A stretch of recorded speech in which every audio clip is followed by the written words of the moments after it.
Chapter 1374. The 5 of them were even prepared to die in battle. However, when Xiu Vi stopped them, the 5 of them realized that the 5-star army was different from other armies. They did not need them to risk their lives. Could it be that they were really helping their tribe for free?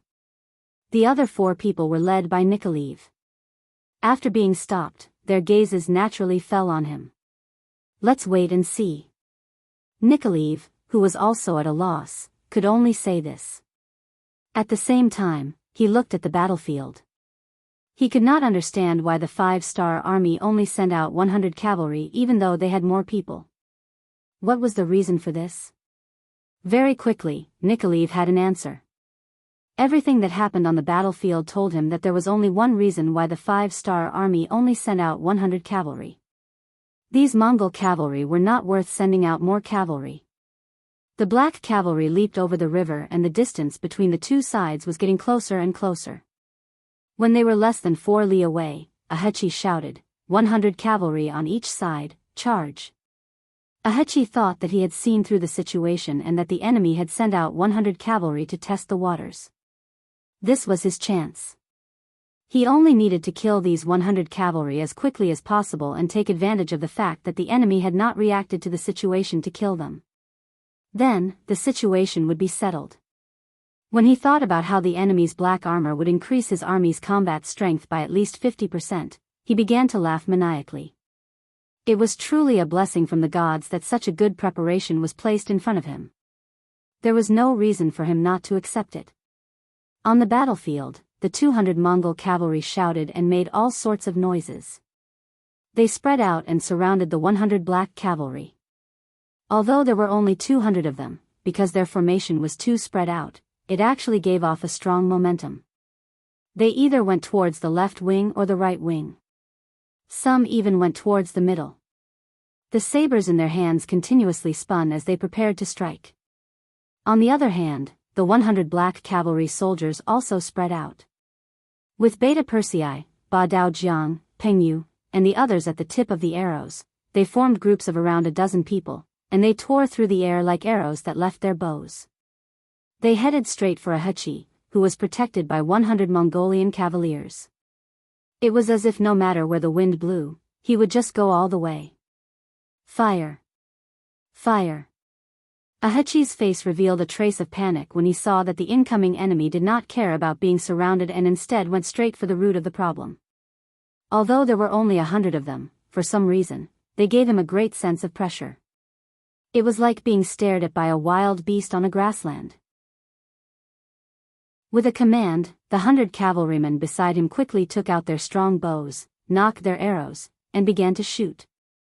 Whoosh whoosh whoosh, arrows pierced through the air unceasingly, their target being the 100 black cavalry soldiers who were charging straight at them.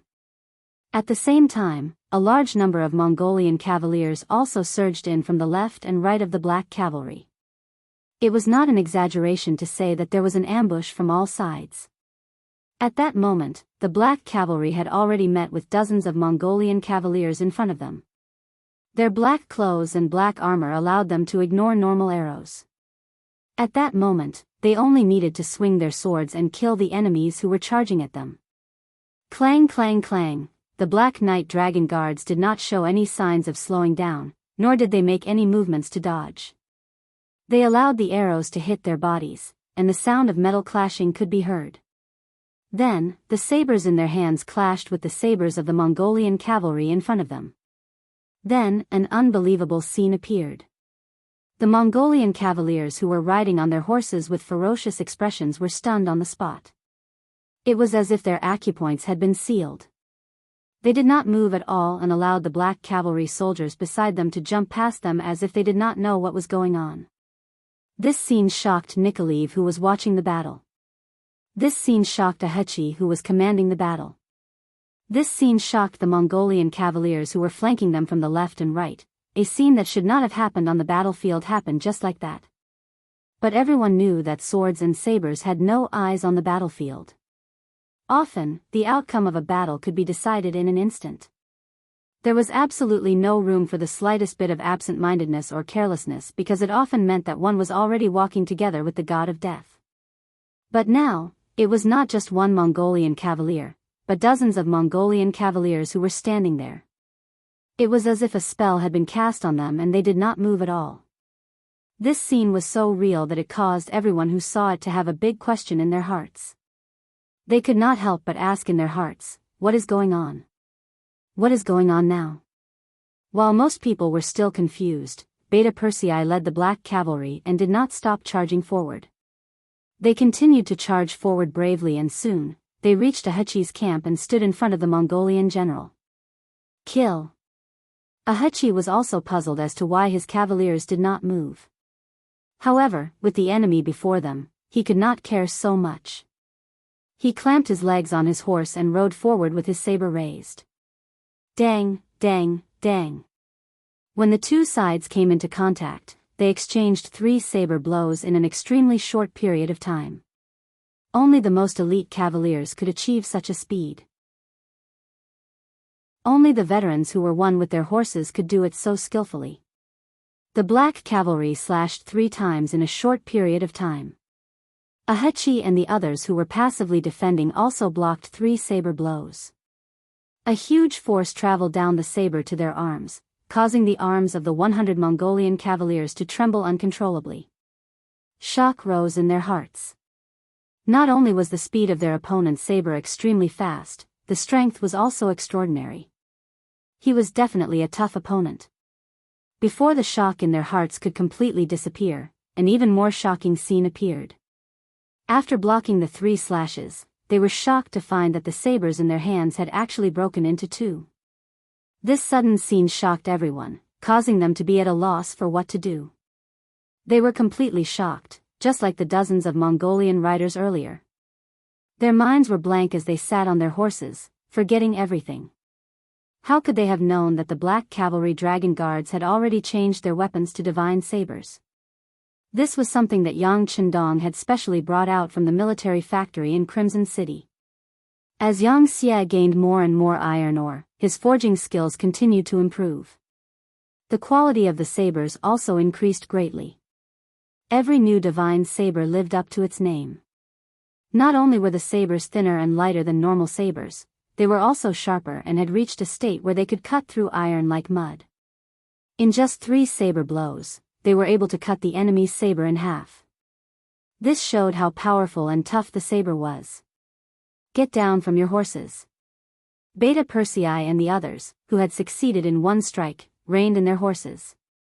Then, they swung their arms and used the backs of their sabers to smack down on the backs of the Mongolian cavaliers who were still standing on their horses with shocked expressions. Under the powerful force, the Mongolian cavaliers who were unable to defend themselves in time fell down from their horses like dumplings. 100 Mongolian cavaliers, including Ahechi, were all captured at the start of the fight. This sudden scene also shocked the Mongolian cavaliers who were charging over from both sides. In their eyes, Ahechi and the others were captured the moment they came into contact with the black cavalry. How did this trick work? They really could not understand it. It was only when the dozens of Mongolian cavaliers who were fighting against the Black Knights and Dragon Guards on the battlefield suddenly shouted and ran in all directions with their broken sabers in hand that the other Mongolian cavaliers noticed that the weapons in their comrades' hands had been broken into 2 at some point in time. They finally figured out what had happened and why their general had been taken captive in a single encounter. The remaining 100 or so Mongolian cavaliers suddenly changed their direction of charge. They no longer fought against the black cavalry. Instead, they ran in all directions. A group of cavaliers dressed in black armor and equipped with spirit.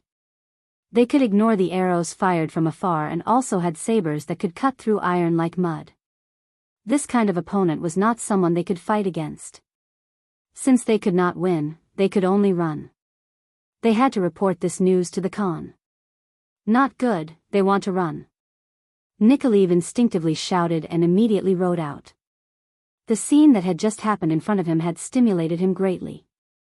In their eyes, they were invincible and there was nothing they could not win.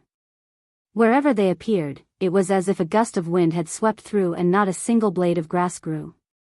Once any of the Russian tribes met them, they would usually run away before the battle even started. Yet, it was precisely such a powerful existence that was unable to withstand a single blow from the Black Knight Dragon Guards. In just a single exchange, the Black Knight Dragon Guards were defeated. This was simply too unbelievable and unbelievable. After the shock, Nikolaev's eyes were filled with killing intent. The Mongolian cavaliers were defeated. Was this not the time for him to collect the blood debt? He thought about how his tribe originally had more than 1,000 people, but after being attacked by the Mongolian cavaliers time and time again, there were only a few hundred people left. How great was this hatred? Even in his dreams, he wanted to take revenge. He could only hate the fact that his strength was limited. Now that the opportunity had finally appeared, how could he let go of this chance to beat the dog in the water? Nikolaev wanted to chase after the enemy, and the 4 companions beside him did the same. However, before they could truly run out, arrows tore through the air and landed on the Mongolian cavalrymen who were trying to escape one after another or on their warhorses. Tian, who appeared with 1,000 cavaliers. They had been lying in ambush for a long time in order to surround the enemy and not give anyone a chance to escape. Chapter 1375. Tian, who was very confident in the Black Cavalry, had been waiting for the moment when they would be defeated and run away. When the opportunity came, he gave the order and the 1,000 cavalrymen under him raised their bows and shot. One after another, the Mongolian cavalrymen fell from their horses and fell to the ground. They fell so hard that they saw stars and lost their sense of direction. Rows of cavalry moved out in an orderly formation from all directions, forming a huge circle that surrounded the 300 Mongolian cavalrymen. It also made some of the Mongolian cavalrymen who had just climbed up from the ground and wanted to escape despair. Capture them all, kill those who resist. After Tian, who was wearing a purple cape, gave the order, the elite cavalrymen under him quickly went forward and restrained the Mongolian cavalrymen who fell to the ground one after another. After 3 Mongolian cavalrymen who wanted to resist with their blades were beheaded and blood splattered 3 feet high, the other Mongolian cavalrymen became obedient. At this moment, all of them had despair in their eyes, and they looked like the commoners who had been surrounded and killed by them. From the beginning to the end of the battle, less than 15 minutes had passed and Beta Persei had already returned to Yang Chendong. Reporting to young master, in this battle, we killed 12 of the enemy and captured 288 of them. There were no casualties on our side, please give us your orders. Clean up the battlefield and interrogate the prisoners. Yang Chendong's magnetic voice rang out. After Beta Persei gave a military salute, he handed everything to Commander Tian Hu to deal with. Tian Hu had been through hundreds of battles, was very familiar with these matters. He quickly came to a Heki and asked about whether there were any more Mongolian cavalrymen nearby. A Heki, who had been beaten silly, had 2 of his fingers mercilessly chopped off by Tian Hu. He screamed and said loudly, I'll talk. In less than 10 minutes, Hechi told him that there was another group of Mongol cavalry 100 miles away beside the Lena River. The 6th young master, he told me that there is a group of 2,000 Mongolian cavalry near the Lena River in the northeast. Their mission is to monitor this area and prevent the Far Eastern Army from breaking out, Tian Hu reported as he walked in front of Yang Chendong. 2,000 cavalrymen? Yang Chendong sneered. Let's go and devour them. Anyone who dared to challenge the 5-star army was an enemy. Yang Chendong would never show mercy to his enemies, not to mention an army of foreign races. Although there were only 1,500 of them, none of them showed fear when Yang Chendong gave the order. From their point of view, it was as if their 1,500 men encircling and eating the 2,000 Mongol cavalry was a matter of course. It was so normal. He left behind a small group of 50 men to watch over a Hechi and the other 2 captives.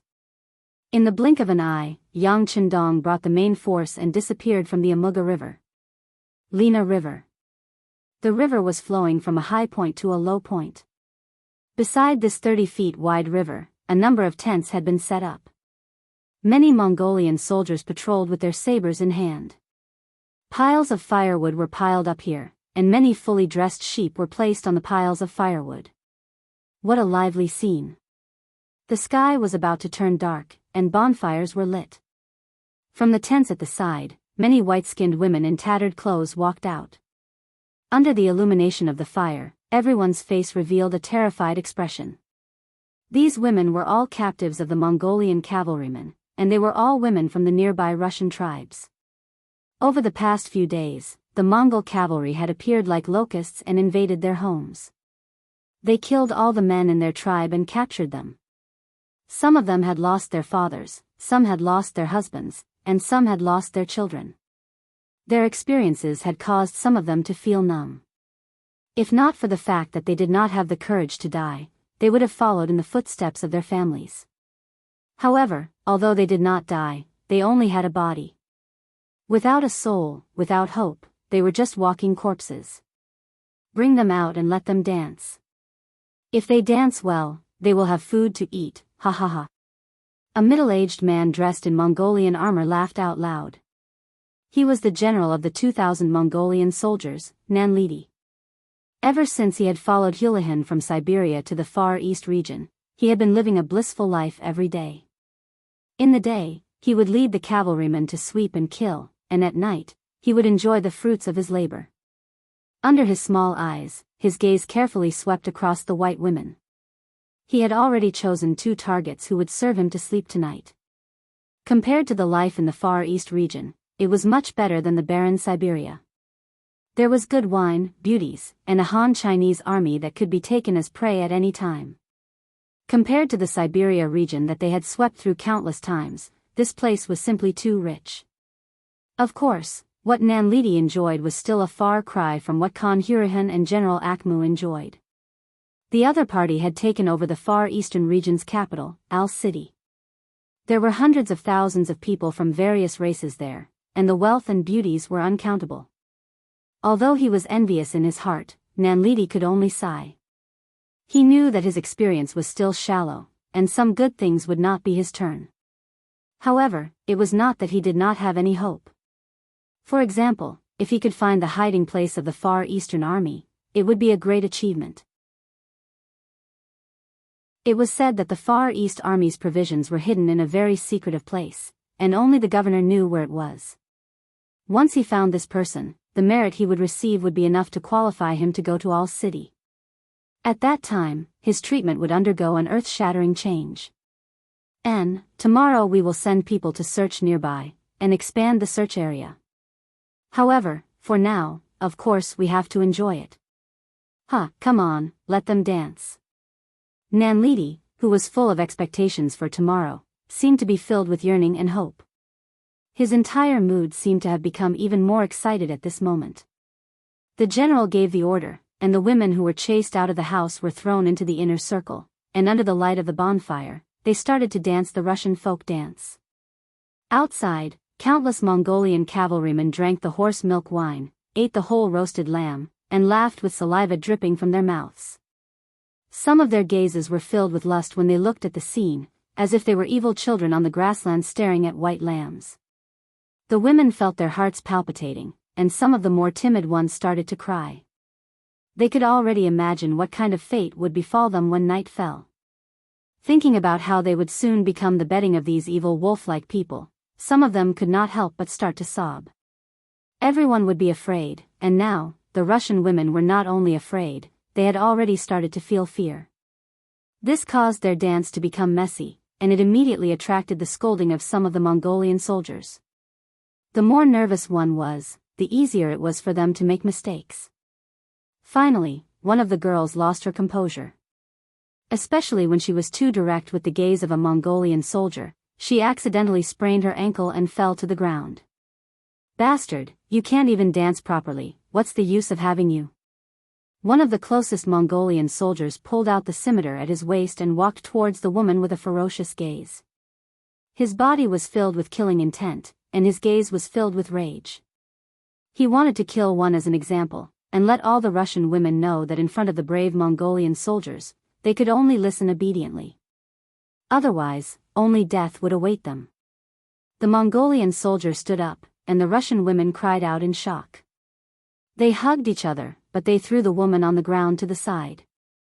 In times of danger, the selfish side of humans was fully displayed. Although they were all prey, no one had any intention of standing up for the woman. It was better to live than to die, and this was a truth that could be easily displayed in many ways. All of the girls were trembling in fear, causing the other Mongol soldiers to laugh out loud. They loved to see their prey in fear, and it was as if that was the only way to show off their strength. The Mongolian soldier who stood up had already pulled out the scimitar on his body, and in a few steps, he arrived in front of the Russian woman on the ground. What he saw was a pleading, pitiful, and helpless gaze. However, at this moment, it was as if he did not see it. In these few days, he had already killed 2 Russians, and he was no longer afraid of killing. On the contrary, he could even feel a trace of pleasure from it. Sometimes, killing could be addictive, especially when the prey did not dare to resist, and was at his mercy. That kind of feeling was indescribably wonderful. The Mongolian soldier raised the scimitar in his hand, and his face was filled with smiles. Then, he swung the scimitar down, and he could not wait to see the woman covered in blood and struggling on the ground. The other Mongolian soldiers did not move, and it was as if they were already used to this scene. They were still waiting for the scimitar to fall, and as long as this woman died, the other Russian women would definitely be more obedient. Later on, wouldn't they be able to do whatever they wanted, and they would be at their mercy? Unknowingly, everyone's gaze landed on the Mongolian soldier, and they were waiting for what was about to happen. However, 1 breath passed, 2 breaths passed, and that scimitar did not fall. It wasn't until 3 breaths later that someone suddenly shouted, "Where did the bow and arrow come from?" "Not good, enemy attack." Under the illumination of the bonfire, an arrow with a trembling tail appeared on the back of the Mongolian soldier. At this moment, a quarter of the arrow had already entered. Previously, because of the angle, no one noticed it, but now that they saw it clearly, some of the experienced soldiers began to shout.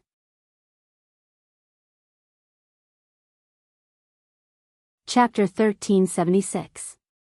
It was also with this shout that the ground rumbled. It was as if a million drums were beating in the hearts of those who heard it, causing many people to be surprised at the first moment. Any veteran who had been on the battlefield could tell that this was the sound of horses galloping on the ground. From the sound of it, there should be a large number of cavalrymen. "Get on your horses, pick up your weapons and follow this general to kill." Nanlidi also threw the wineskin in his hand to the ground at the first moment, and then he started to make a fuss. He had not heard that the Khan was going to send troops to help him.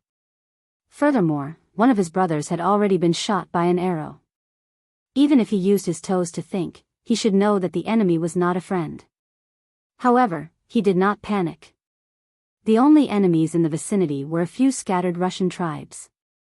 They were few in number and did not have enough horses and weapons. They were not a threat to them. As long as they could withstand the initial attack, it would be time for them to counterattack.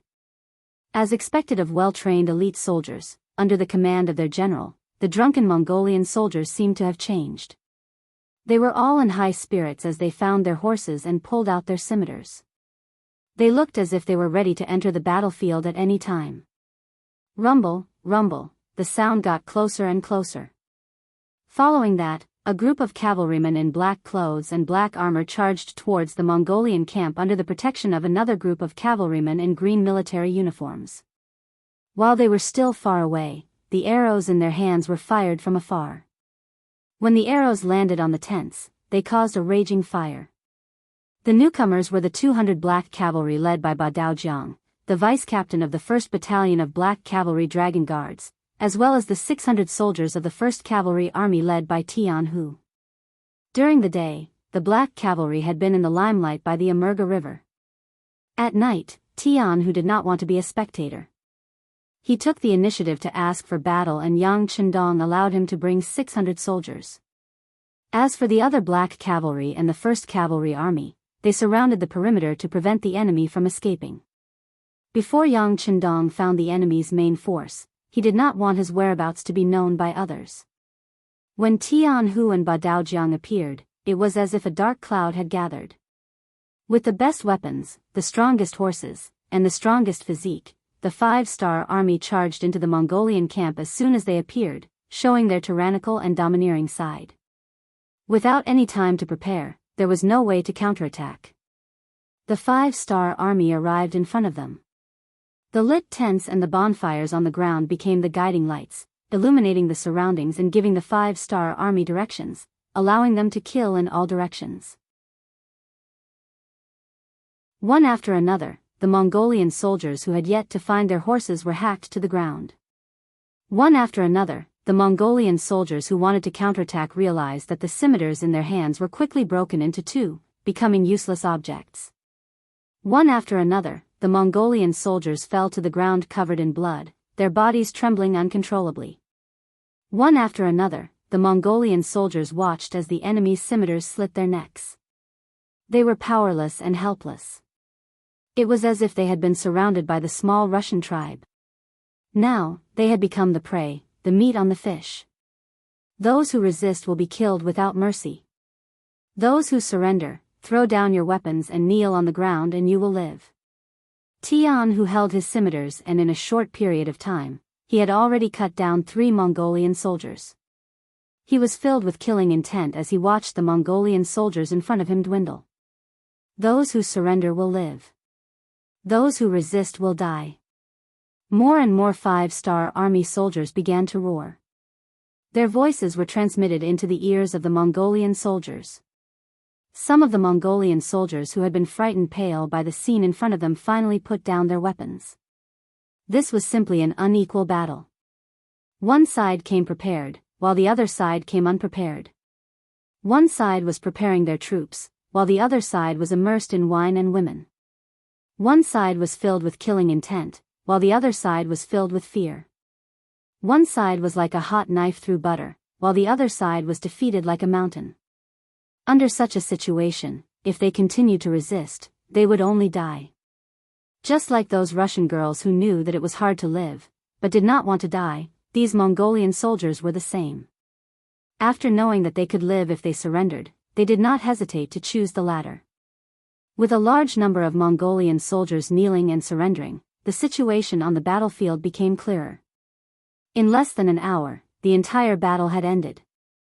Ba Daojiang and Tian who began to clean up the battlefield. The Russian girls who had been captured stood together, the Mongolian soldiers who had surrendered squatted together, and the corpses of the Mongolian soldiers who had been killed were carried together. Under the illumination of the flames, the Russian girls looked at their surroundings in panic. To them, the Mongolian soldiers had been defeated, but it did not mean that they were free. No one knew who these Mongolian soldiers were and whether they had any other intentions. If one were to use a phrase to describe their mentality, it would be that they had just escaped from the wolf's den and entered the tiger's den. Rumble, rumble, rumble. The earth trembled once again, causing the Russian girls, who were already worried about their future, to have a drastic change in expression. Could it be that another cavalry was coming? If that was the case, would they be able to survive the battle? On the other hand, the Mongolian soldiers who had dropped their weapons on the ground were pleasantly surprised. More Mongolian soldiers? Could it be their own people? If that was the case, wouldn't they have a chance to retaliate? Some of the smarter ones could not help but raise their heads and look around. Pucci. With a slash of the saber, a head that was still moving around quickly flew into the air. When the head was separated from the body, blood spurted out and sprayed on the bodies of the surrendered Mongolian soldiers, causing them to tremble uncontrollably. At this moment, they finally realized how ruthless their opponents were. They were even more ruthless than they were.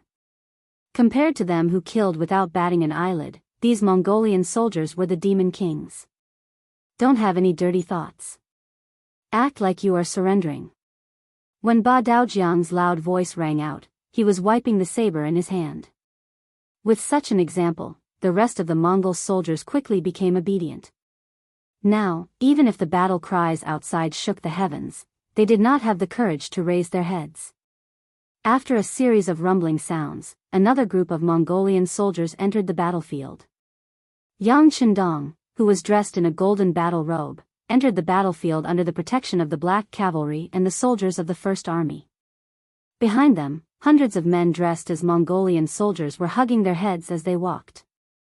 Among them was the general of this group of Mongolian soldiers, Nanlidi. When the battle started, the situation was one-sided. When Nanlidi saw that the enemy was not friendly and that they were strong, the first thing he did was not to lead his soldiers to retaliate. Instead, he led the hundreds of elites to escape.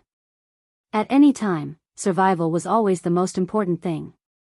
Nanlidi was thinking that as long as he could escape, he would go to Al City to seek an audience with the Great Khan and ask for more reinforcements to completely eliminate this unknown enemy.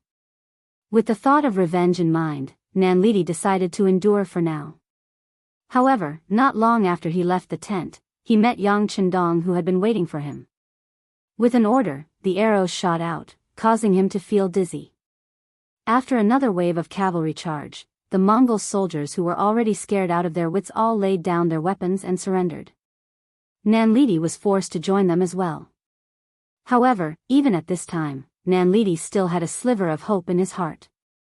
He thought that this unknown enemy should not recognize him.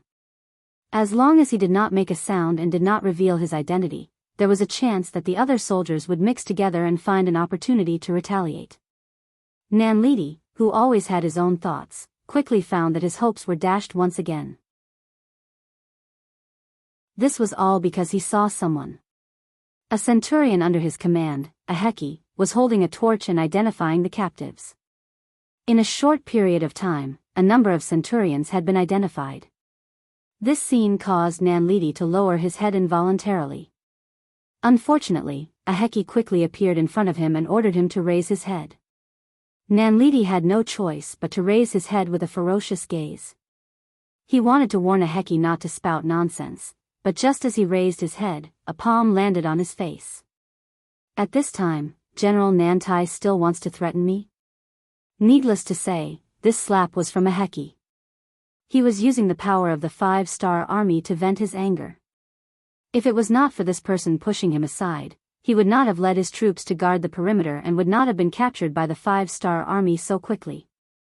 Of course, he was also using this opportunity to express his loyalty to the 5-star army. After witnessing the strength of the 5-star army, he had already given up on resisting. In his eyes, the most important thing was to survive. Nanlidi, who was slapped, was furious. As a Mongolian warrior, he cared a lot about his face. As the saying goes, when you hit someone, don't hit their face. Now that his face had been slapped, he only wanted to fight to the death with a Heki. However, he had only taken a step forward when he was met with a flurry of punches and kicks from the 2 5-star army soldiers standing beside a Heki. After who knew how many kicks, Nanlidi finally became obedient. Lying on the ground, he felt that lying on the ground was a very comfortable thing.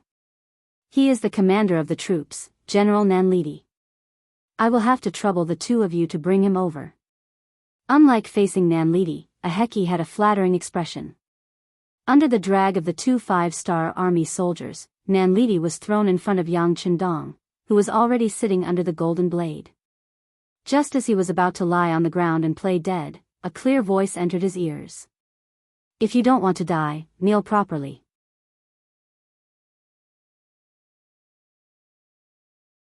Chapter 1377. With the scene of him killing the surrendered Mongol soldiers, Nanlidi immediately knelt down and did not even waste a breath of time. The soft feared the hard feared the rash, and the rash feared those who did not care about their lives. The facts proved that the ancients did not lie. The 2,000 Mongol cavalry were either killed or surrendered. After the matter was tallied, not a single one of them managed to escape. This was because Nanlidi was too careless and did not even send out a single scout. Maybe he thought that he was the king in this world and no one dared to offend him. None of the 2,000 Mongol cavalry managed to escape, and none of the Russian girls managed to escape. The tallied result was that there were close to 400 of them. Among them, there were many women who were close to 50 years old. From this, one could see that the Mongol cavalry were a bunch of country bumpkins who wanted anyone. Along with Yang Chendong's arrival, these Russian girls were naturally released and Nikolaev personally talked to them. Based on Yang Chendong's instructions, if they could find their own tribe, they would be given food and allowed to leave. They would also take the chance to spread the news of the five-star army's arrival and some policies that would benefit the people. On the other hand, if they had no home to return to, they could follow the five-star army to All City, which was where the far eastern province was. When they reached there, whether they remarried or started their own tribe, as long as they were willing to work hard for the five-star army, they would not starve to death. On the contrary, those who worked hard would change and live a better life. At this moment, Nikolaev was filled with absolute respect for Yang Qindong. He personally saw 1,500 five-star army soldiers deal with 2,000 Mongol cavalry like they were chopping vegetables. At this moment, he already had the thought of joining the five-star army. He placed a lot of importance on the mission that Yang Qindong gave him and wanted to complete it well. They did not rest for the entire night, and Nikolai brought his 4 brothers to talk to almost all the Russian women. After confirming that more than 30 of them could find their own tribe, they gave them food and allowed them to leave. There were still around 350 Russian women left in the camp, and they would be sent along with the 2,000 Mongol cavalrymen who were captured and sent to the city of Ar. The only difference was that these women were considered good citizens while these Mongol captives had to do manual labor. In the future, they would have to repair the city walls and roads. The next morning, Yang Qindong first listened to Nicholas' report. After knowing that Nicholas had completed the task well, he gave him some encouragement. Then, he saw Nanlidi, who had become very obedient after being tortured for a night. Bugnam of Gojoseon, this sinner is willing to take my place. Please don't kill me, don't kill me. A night of torture made Nanlidi understand what was worse than death. At this moment, he did not dare to think about what happened last night. He only wanted to live, even if he had to sacrifice his dignity. Very good. Then immediately follow your agreement and report the appearance of the five-star army's reinforcements at the Amerga River. Remember, no matter what method you use, as long as you can lure the main force of your cavalry over, it will be a great achievement. Otherwise, if you can't complete this task, you can prepare to die. No, it will be worse than death. Yang Qindong didn't look at Nanlidi. He didn't have a good impression of such a spineless general. If it wasn't for the fact that he still needed this person, he would have already ordered people to drag him out and behead him. Yang Qindong gave him a chance, and Nanlidi readily agreed. He knew that whether he lived or died, or lived a life worse than death, would depend on the completion of this task. How could he dare to be careless? After he left the tent, he took the initiative to look for a Paheki. The five-star army would not allow him to leave. Some things could only be done by someone trusted by the Khan. Yang Qindong did not care about what Nanlidi was going to do. He brought the army and retreated towards the Amerga River. When he came, he had already observed that the terrain was very suitable for a large army to fight. He had to set up a trap in advance and wait for the enemy to take the bait. Archeng. The place where the capital of the eastern state was located. At this moment, the largest mansion had already become the residence of Abelia Khan Hurahan. It had been more than 3 months since they occupied Archeng. This was also the most comfortable winter that Hurahan had ever experienced. In the past, when he was in the Abelia region, when winter came, it would feel like a year. Everywhere was white snow. In some places where there was no wind, the snow was almost 10 feet deep. Even if the cavalry fell into the snow, they would quickly disappear without a trace. In such an environment, no work could be done. Everyone could only stay in their yurts to hide. This was also known as the winter cat. Even if Hurahan was the Khan, it was the same. The only difference was that the yurt he stayed in was bigger. However, this year's winter was completely different. In the far eastern state, although the snow was still falling and the weather was still cold, there were wide streets and hundreds of thousands of people of various races. There were also many goods and food that could not be found in the Abradia region. This place was like a big treasure trove. Hurahan and his soldiers were dazzled. Then came a round of looting. Whether it was food, goods, houses, money, or women, they all became the targets of their looting. In order to prevent the people in the city from escaping, Hurahan had also ordered the 4 cities to be sealed off. Without his permission, no one was allowed to leave this place. This made Dal City seem like a large sheep pen, where hundreds of thousands of people were kept as their prey. Hurahan, who had never been so rich, could finally eat his fill. He could wear clean and warm cotton-padded clothes. Every night, when he slept, a different woman would warm his bed. Those days were so beautiful that he would not want to change them even if he was given a fairy's body.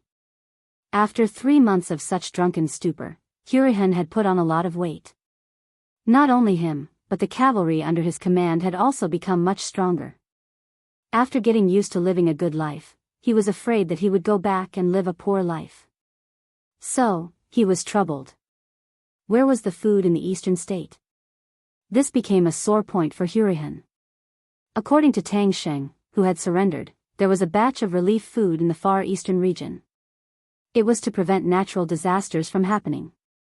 There were about 1 million dawn of food. If it was only for the 30,000 cavalrymen, it could last them for 10 to 20 years. If they could find this food, wouldn't it mean that they would not have to worry about food for the next 20 years? When he heard this news, one could imagine how excited Hurahan was. But the only fly in the ointment was that other than Governor Qinbo, no one knew where the food was hidden. Hurahan did not believe it and ordered his general, Akmu, to lead his men to search all over the city. Some places were even dug up, but they did not find anything. Seeing that the food in the city was getting lesser and lesser, and if this went on, they would have to rob the people of their food. Hurahan began to panic and had no choice but to increase the search for Qinbo. But Qinbo seemed to have disappeared into thin air. Not only that, but the other 3 division commanders of the Far Eastern Army had also disappeared. Hurahan did not believe that Qinbo would leave just like that. According to Tang Sheng, he had injured the governor back then, so he would not be able to escape far with his injuries. Moreover, the eastern state was the result of years of hard work by the governor. He would not give up so easily. Find him. If he is alive, I want to see his corpse. Hurahan called General Akmu, the surrendered general, Tang Sheng, and the Russian merchant, Belinsky, who had provided him with important information. In front of them, he slammed his fist on the table and said sternly, "General Tang, has there been any news from the other spies you arranged in the Far Eastern Army?" The furious Hurahan first looked at Tang Sheng and asked. "No." Tang Sheng shook his head. Tang Sheng shook his head. He didn't understand why none of the spies in the army had sent him any news. Could it be that they had been found? That was impossible. How long had it been? Tang Sheng was puzzled. But Supreme General Akmu didn't care that much. Seeing that the Great Khan was angry and that he wanted to see the corpse, he naturally agreed. He also said that he would immediately send out more scouts and expand the search area to find the remnants of the Far Eastern province. As a surrendered general, Tang Sheng, who had nowhere else to go, also said that he would fully cooperate with General Akmu and search for Qinbo's possible hiding places to prevent any loopholes. Both of the generals had expressed their stance, which made Hurahan reveal a satisfied expression. Then, his gaze fell on the merchant, Belinsky, wanting to see what he had to say. The real reason why Hurahan was able to conquer the Far Eastern state was because of this Belinsky. Belinsky grew up in a white family. Because of his parents' low status, he had never eaten a proper meal before he grew up. At that time, he had vowed that he would change everything through his own efforts. In the future, his children would not have to worry about food anymore. It was said that the children of the poor were able to take charge of the family at an early age. After Belinsky had his ambition, he worked hard for it. Coupled with his talent, he slowly became a true merchant. In order to obtain more benefits, he traveled extensively and was not afraid of danger. One time, he accidentally came to the Far Eastern Prefecture and saw a huge city standing there. At that time, regardless of whether it was Siberia or the Far Eastern region, they were all undeveloped and deserted. Other than the few cities where the Khans were located, one could occasionally see a tribe of 1,000 people. Those could be considered prosperous. However, there were hundreds of thousands of people from various races in Dal City. This shocked Belinsky and made him very excited. Merchants knew that as long as there were people, they could do business. These hundreds of thousands of people were equivalent to hundreds of thousands of customers, which meant that they could earn an uncountable amount of money.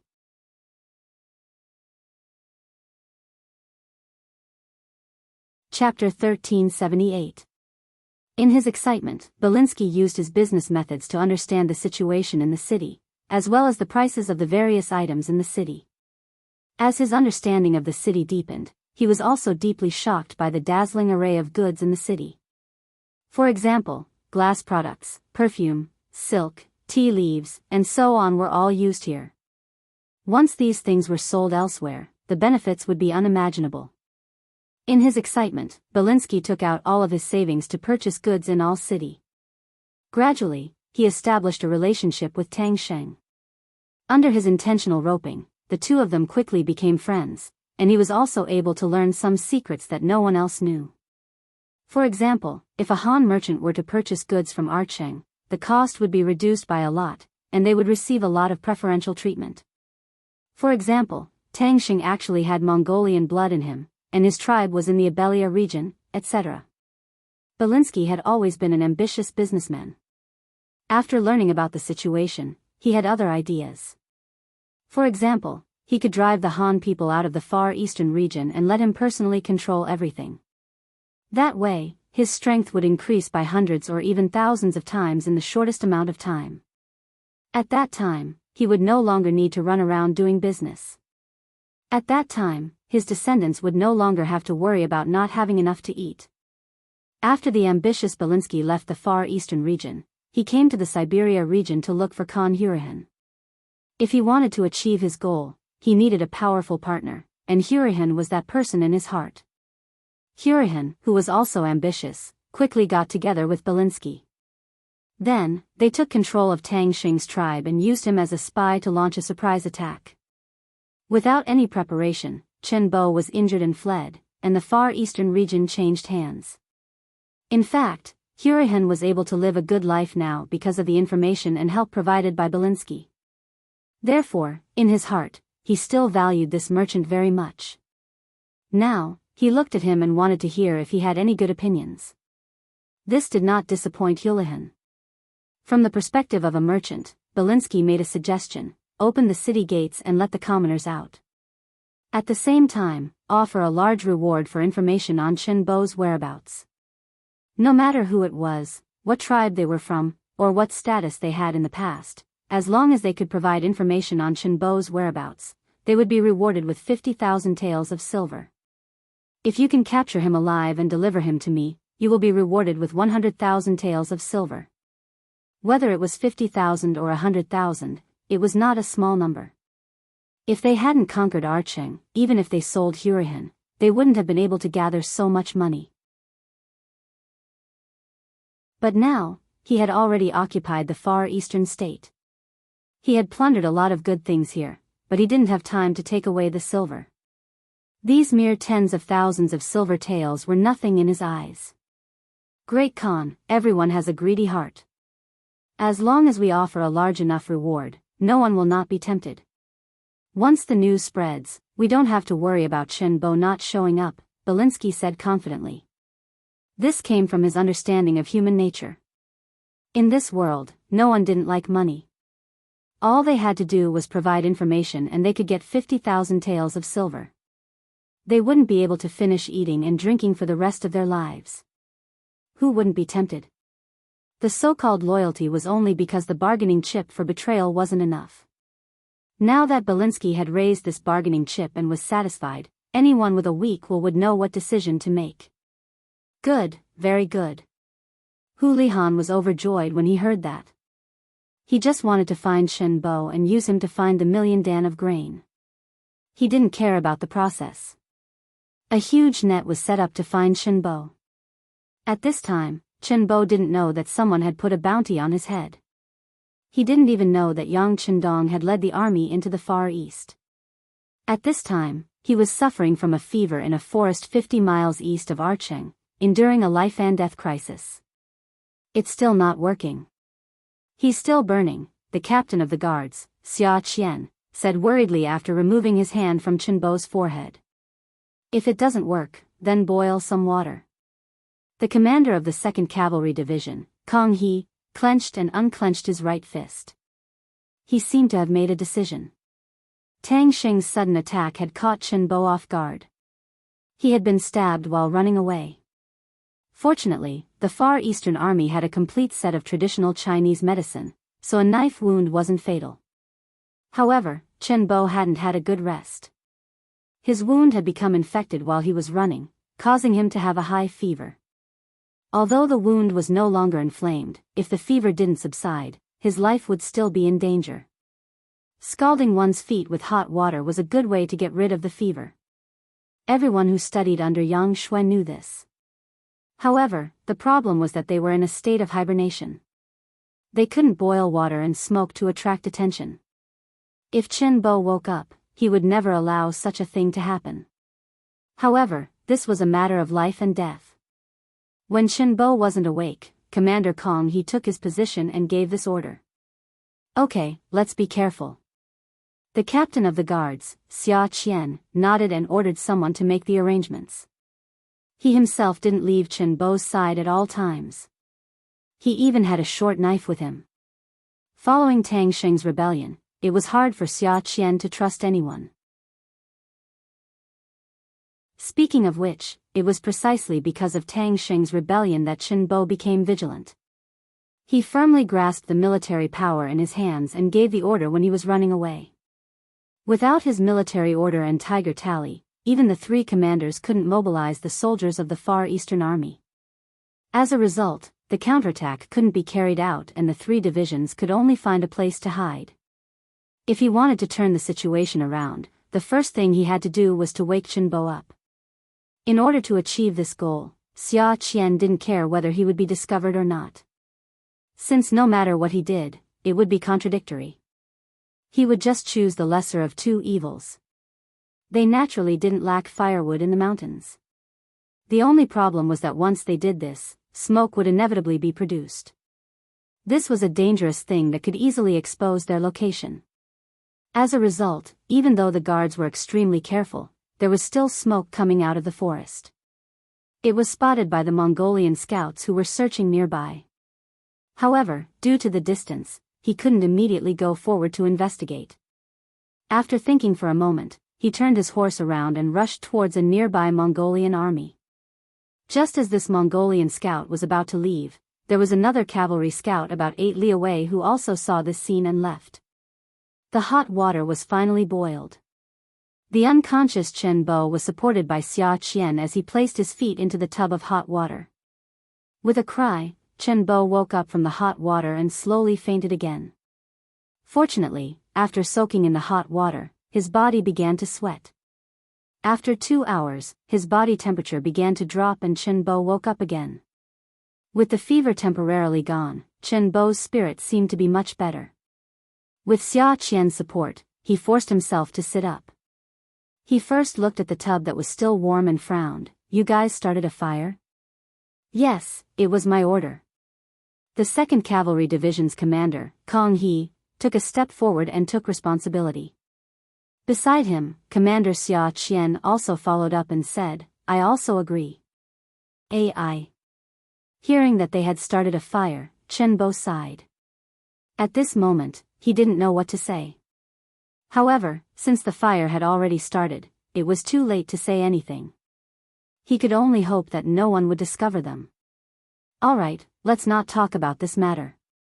This place could be exposed at any moment. We need to leave this place immediately and look for another safe place. Commander, the 2nd Cavalry Division is nearby. Should we gather with them? Knowing that the commander would make such an arrangement, Division Commander Kong He volunteered. No. Chen Bo shook his head and said decisively. We are in danger at any moment. Tang Xing has rebelled. No one knows if there are any spies in the army. For the safety of the army, we cannot take the initiative to contact anyone. A person couldn't fall in the same place twice. Chen Bo's method was understandable. Although it was a little passive, it was better in terms of safety. After the other 3 divisions went into martial law, it could indeed ensure their safety to the greatest extent. However, this way, the military would be in danger. It's fine. With our guard division, we will protect the general's safety even if we have to risk our lives. As the commander, Xia Qian had a determined expression. Although the guard division had suffered heavy losses on the way out of Al-Air City, there were less than 200 people left from the original 2,000 people. However, even if there was only one person left, they had to arrange for the general to be sent out. Good. Hearing Xia Qian's attitude, Chen Bo patted the back of his hand in satisfaction. Then, his face was covered by a layer of worry. Sigh, it's a pity that our radio is broken and we can't contact the outside world.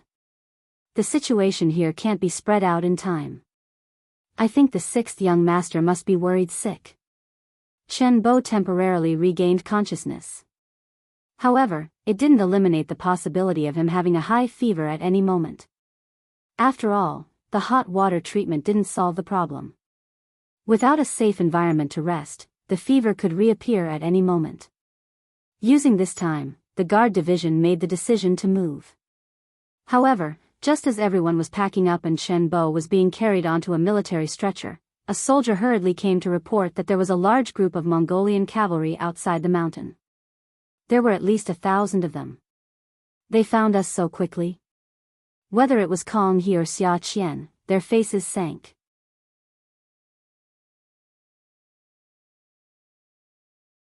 Chapter 1379. Maybe this is fate.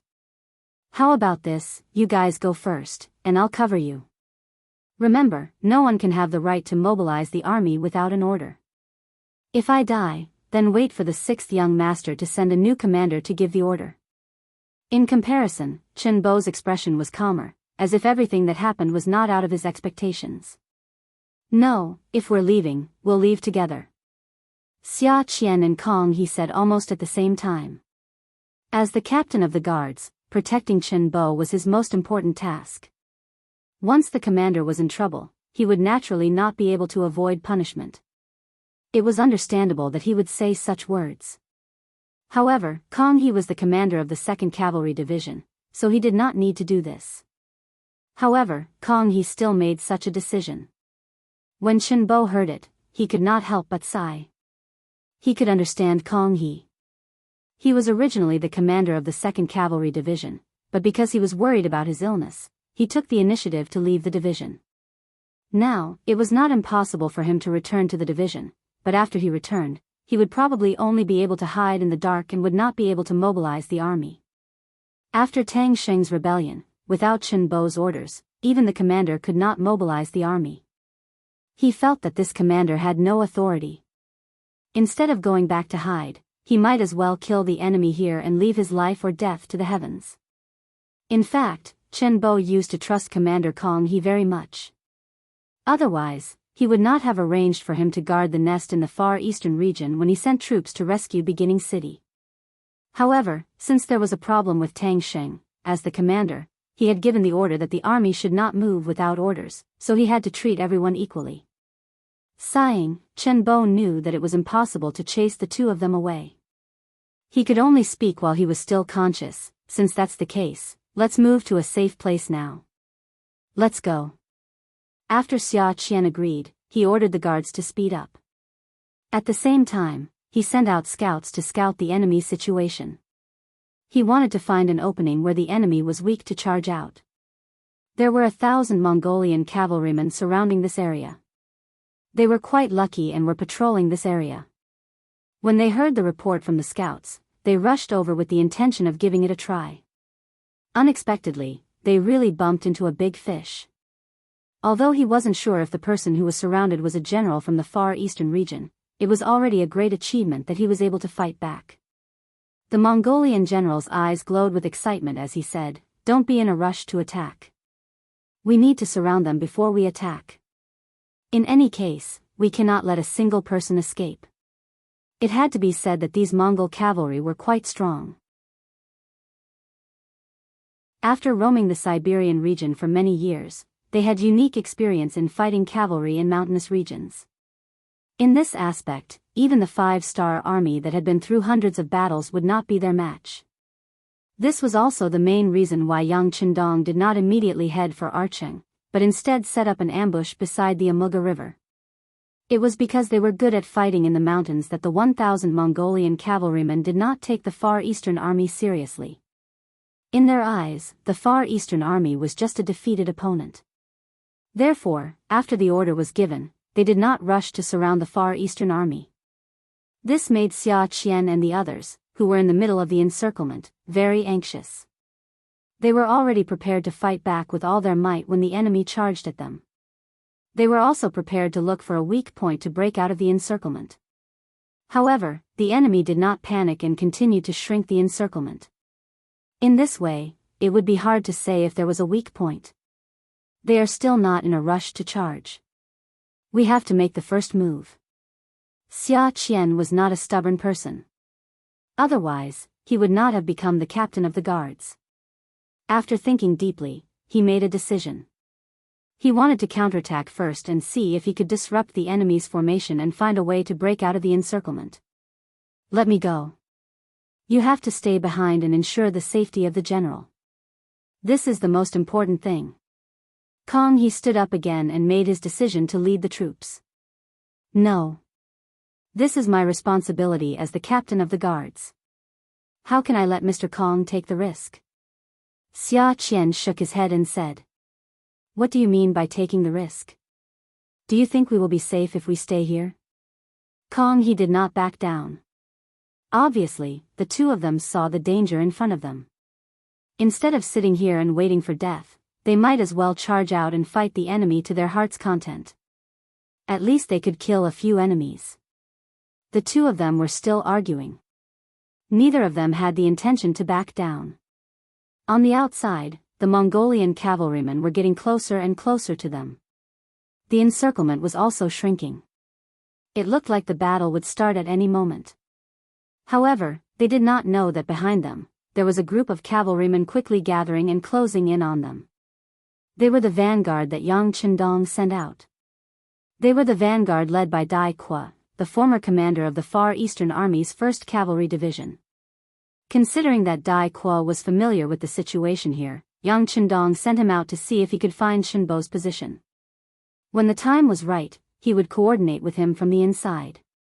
Based on his understanding of the military commander, Dai Qua searched a few places but did not find anything. When he once again marked out a region and wanted to continue searching, a scout reported that he saw smoke floating out from the mountains. He immediately brought a group of cavalrymen and rushed over. Considering that the information had not been confirmed and he was not sure if this was the location of the Far Eastern Army, Dai Qua did not increase his speed. He was very careful to avoid being discovered by the Mongolian scouts. It was only when the scout at the front reported that they found many Mongolian cavalrymen outside the mountain and that they were moving forward that Dai Qua disregarded everything and rushed over. Since the Mongolian cavalrymen were moving, there must be a target here. Wouldn't their target be the Far Eastern Army that he was looking for? Thinking that he was finally going to find the missing army, Dai Qua was a little excited. He could not help but increase the speed of his army. One side was moving at full speed, while the other side was slowly encircling. With one increasing and one decreasing, the distance between the two sides was quickly closing. A huge battle was brewing in the forest. Reporting, a large number of unknown cavalrymen have appeared behind us. The Mongolian scouts were not incompetent. Dai Qua's actions behind them finally attracted their attention. At this moment, the distance between the two sides was less than 10 li 20 li of open land and 10 li of forest. This was the distance that the scouts usually patrolled. When the Mongolian general Ulu heard the news, he was not worried but happy. Didn't this prove that they had caught a big fish? Otherwise, why would so many enemy cavalrymen appear? Can you see how many people there are? Ulu's voice carried a trace of excitement and agitation as he asked. There are too many trees, so I can't be sure. However, there should be no less than 1,000 people. The scout first shook his head and then thought carefully before explaining. Okay. Hearing that there were no less than 1,000 people, Ulu was even more delighted. If there were too many enemies, he might have to consider whether or not he had the strength to fight. However, if they were on the same level as him, he had nothing to worry about. With the same number of soldiers, his cavalrymen were better at fighting in the mountains. He was confident that he could deal a heavy blow to the enemy. Send down the order. Apart from leaving 200 men to keep an eye on the target in the mountains, everyone else get ready to charge. Ulu decided to take down this group of enemy cavalrymen. In order to obtain the merit, he did not have the intention to report it to his superiors. This caused him to lose the last chance to kill Chenbo. After the 1,000 Mongolian cavalrymen received the order, they continued to advance slowly on the surface, shrinking the encirclement. However, they were secretly prepared to turn around and fight at any moment. Dai Qua, who was quickly approaching from behind, did not notice this. He did not care who was surrounded. Based on the principle that an enemy of an enemy was a friend, he had to save them. As for whether or not he could defeat them, he was still confident. He was once a member of the Far Eastern Army, so Dai Qua naturally knew about the strength of some Mongolian cavalrymen. Because the enemy had lived here since young, they were used to fighting in the mountains. If it was a one-on-one, he did not have much confidence. However, the scouts had reported that the enemy only had 1,000 cavalrymen. In terms of numbers, he had twice the enemy's. Furthermore, he had led the army through the baptism of war. Many of the soldiers were not veterans, but they had been through life and death situations. With double the number advantage, he was confident that he could defeat the enemy. Both sides had their own plans, and the distance between them was getting closer and closer. 10 miles, 8 miles, 6 miles. When they were only 3 miles away, they could hear the sound of horse hooves in the forest. The 800 Mongolian cavalrymen who were already prepared started to counterattack. They suddenly turned their horses around. As they ran back, they took out their bows. Charge, kill them all. Dai Qua took the lead and rushed to the front. When he vaguely saw the shadows of many enemies flashing from behind some trees, he didn't hold back and shouted loudly. When enemies meet on a narrow path, the brave will win. In the dense forest, the speed of the warhorse was not much of an advantage. Whoever was braver and more courageous would naturally have the advantage. There was no need for anyone to give any orders. When the distance between the two sides was less than an arrow's distance, many bows and arrows were shot from all directions towards the approaching 5-star army's cavalry. Ding ding dang dang, the sound of arrows clashing with cavalry swords could be heard. The 5-star army soldiers did not show any signs of fear and continued to charge forward. Even though along the way, some of their soldiers were shot off their horses, and some even died from the arrows, this did not stop them from advancing. The 5-star army's rules were very strict. When the general gave the order, even if there was a mountain of blades and a sea of flames in front of them, as long as there was no order to stop, they were not allowed to take a step back.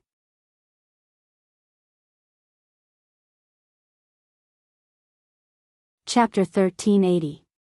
Under the strict military rules, the 2,000 cavalry did not retreat at all. They could only continue to advance, closing the distance between the two sides. At the same time, the archers started to reflect the arrows. In terms of archery, the 5-star army had put in a lot of effort into training. Even though most of the Mongolian cavaliers had used the geographical advantage to hide behind some trees, the retaliation from the 5-star army's archers still brought quite a lot of pressure to them. Even though their damage was not as great as when they were on the plains, they still managed to suppress the enemy's archers. After the 5-star army paid the price of 200 cavalry casualties, they managed to close the distance between the two sides, and their advantage in numbers showed. This also forced the Mongol army, which only had 800 cavalry, to retreat. Uru, who was leading 200 cavalry to wait for news of the army's victory, suddenly heard that the battle was not going well and that the army was being forced to retreat. A look of panic flashed across his eyes. It was not as if he had never seen the strength of the Far East Army before. Tang Sheng, the commander of the 2nd Cavalry Division, was not the only one who had surrendered. He had led an entire division of more than 8,000 men. As one of the Mongol generals, Yu had seen the training of the Far Eastern Army. It was really normal, and compared to them, they were more than 10% weaker. Logically speaking, such an army should not be hard to defeat. As long as the arrows successfully suppressed the enemy until they couldn't even raise their heads, then they could find a suitable moment to suddenly attack. With the momentum of a tiger leaping down the mountain, it was possible to destroy the enemy's formation. At the same time, the enemy's fighting spirit and morale would also be destroyed. Once the morale of the army was messed up, no general would be able to turn the tables. As such, before this battle, Yu was really confident. However, who would have thought that the enemy would be so strong? In just a short time, they had actually charged over and forced his army to retreat? Yu's face was filled with confusion, wondering how the strength of the Far Eastern Army had suddenly increased by so much. Suddenly, another wave of battle cries entered his ears. When he looked over in panic, he saw hundreds of Far Eastern armies suddenly attacking. Without enough preparation, his remaining 200 cavalry were actually suppressed. The ones attacking were the 200 guards who stayed by Chenbo's side. They had also heard the battle cries from the mountains. Based on their intuition, they knew that the reinforcements had arrived. Logically speaking, without Chenbo's tiger tally, the various divisions could not act rashly. However, since the reinforcements had arrived, they naturally had to do something. After some discussion, Kong He and Xia Qian each led 100 warriors and rushed down the mountain from 2 different directions. They used practical actions to support the reinforcements, to create a center. Facing enemies from 2 sides, even though Yu was filled with reluctance, he still decisively gave the order to retreat. He had already thought it through. Since he did not have the appetite to swallow up the Far Eastern Army, he would ask for reinforcements. After all, he was the one who discovered these enemies, so he would definitely get the credit. What he needed to do next was to keep an eye on these targets. The Mongolian cavalry suddenly retreated. However, whether it was Dai Qua, Kong He, or Xia Qian, none of them had any intention of chasing. They tried to get closer, wanting to see the other party's identity. Archeng. Before Yu's battle report reached here, Aaheki appeared first. With the token from General Nanlidi, Aaheki successfully met General Akmu. Following which, he followed Yang Chendong's instructions and told him about the 5-star army that had come to help the Far Eastern Army. Hearing that the Far Eastern Army's reinforcements had appeared, Akmu did not dare to delay and quickly brought Aaheki to meet Khagan Hulihan. Within the Khagan's tent, Hulihan called Belinsky and Tang Xing over to listen to the report. Along the way, Aaheki had already memorized Yang Chendong's instructions countless times. After seeing Hulihan, apart from the initial panic, he was able to think clearly and tell him everything. Based on Aaheki's description, the 5-star army only had 10,000 reinforcements, but the amount of supplies they brought was endless. There was no end to the carriages. While saying this, Aaheki noticed that both Hulihan and Akmu's eyes were filled with desire. Obviously, they were stimulated by the spoils of war. On the other hand, Belinsky seemed to be in deep thought, but it was hard to tell what he was thinking about. There really are countless carriages? Hulihan did not think too deeply about it. He just wanted to confirm whether Aaheki's words were true or not. Yes, I dare to use my head as a guarantee. Aaheki said confidently. Good, good. Hulihan laughed loudly, then his gaze fell on Tang Sheng and asked, General Tang, you know the most about the 5-star army. Tell me about it. Yes. Tang Xing cupped his fists and replied, about the 5-star army, this subordinate has come into contact with them once. He had seen them on the grassland when he and Commander Chen Bo were rescuing the beginning city. To be honest, they are very powerful and have a lot of troops. If we were to fight them on the grasslands, I'm afraid we wouldn't be their match. Oh, they're that powerful? Hulihan felt uncomfortable all over when he heard this. After all, the strength of the enemy always made him feel uneasy. Yes, they are very powerful. When the 5-star army launched their attack, the hundreds of thousands of cavalrymen of the Wala tribe and the hundreds of thousands of soldiers of the Great Ming Dynasty were no match for them. Tang Xing recalled the scene that had happened in front of him and sighed. He even thought about whether his betrayal of the 5-star army was a good thing or a bad thing. However, it was already done, and it was meaningless to dwell on it now. He threw the pressure brought by the 5-star army to the back of his mind and continued, but that's only in an open area, like in a mountain forest. I think they can't even use 30% of their usual strength. In addition, the Far East is vast, with many mountains and lakes, and the roads are difficult to travel. It's not convenient for the army to move, and the transportation of food is also extremely difficult. In comparison, there's nothing to be afraid of. Houlihan was initially shocked by the might of the 5-star army, but when he heard Tang Xing's words, he couldn't help but nod his head and say, "That's right, this is the Far East, not the grasslands. No matter how strong the 5-star army is, they won't be able to send their army here. Otherwise, just the rations alone will cause them to fall into chaos. In the end, this is our territory. Since they want to extend their tentacles here, we might as well cut them off and let them know who has the final say here." Houlihan, who already had a plan, changed his tone after saying this. He looked at Akmu and said, "Great General, this Khan will give you 10,000 elite troops.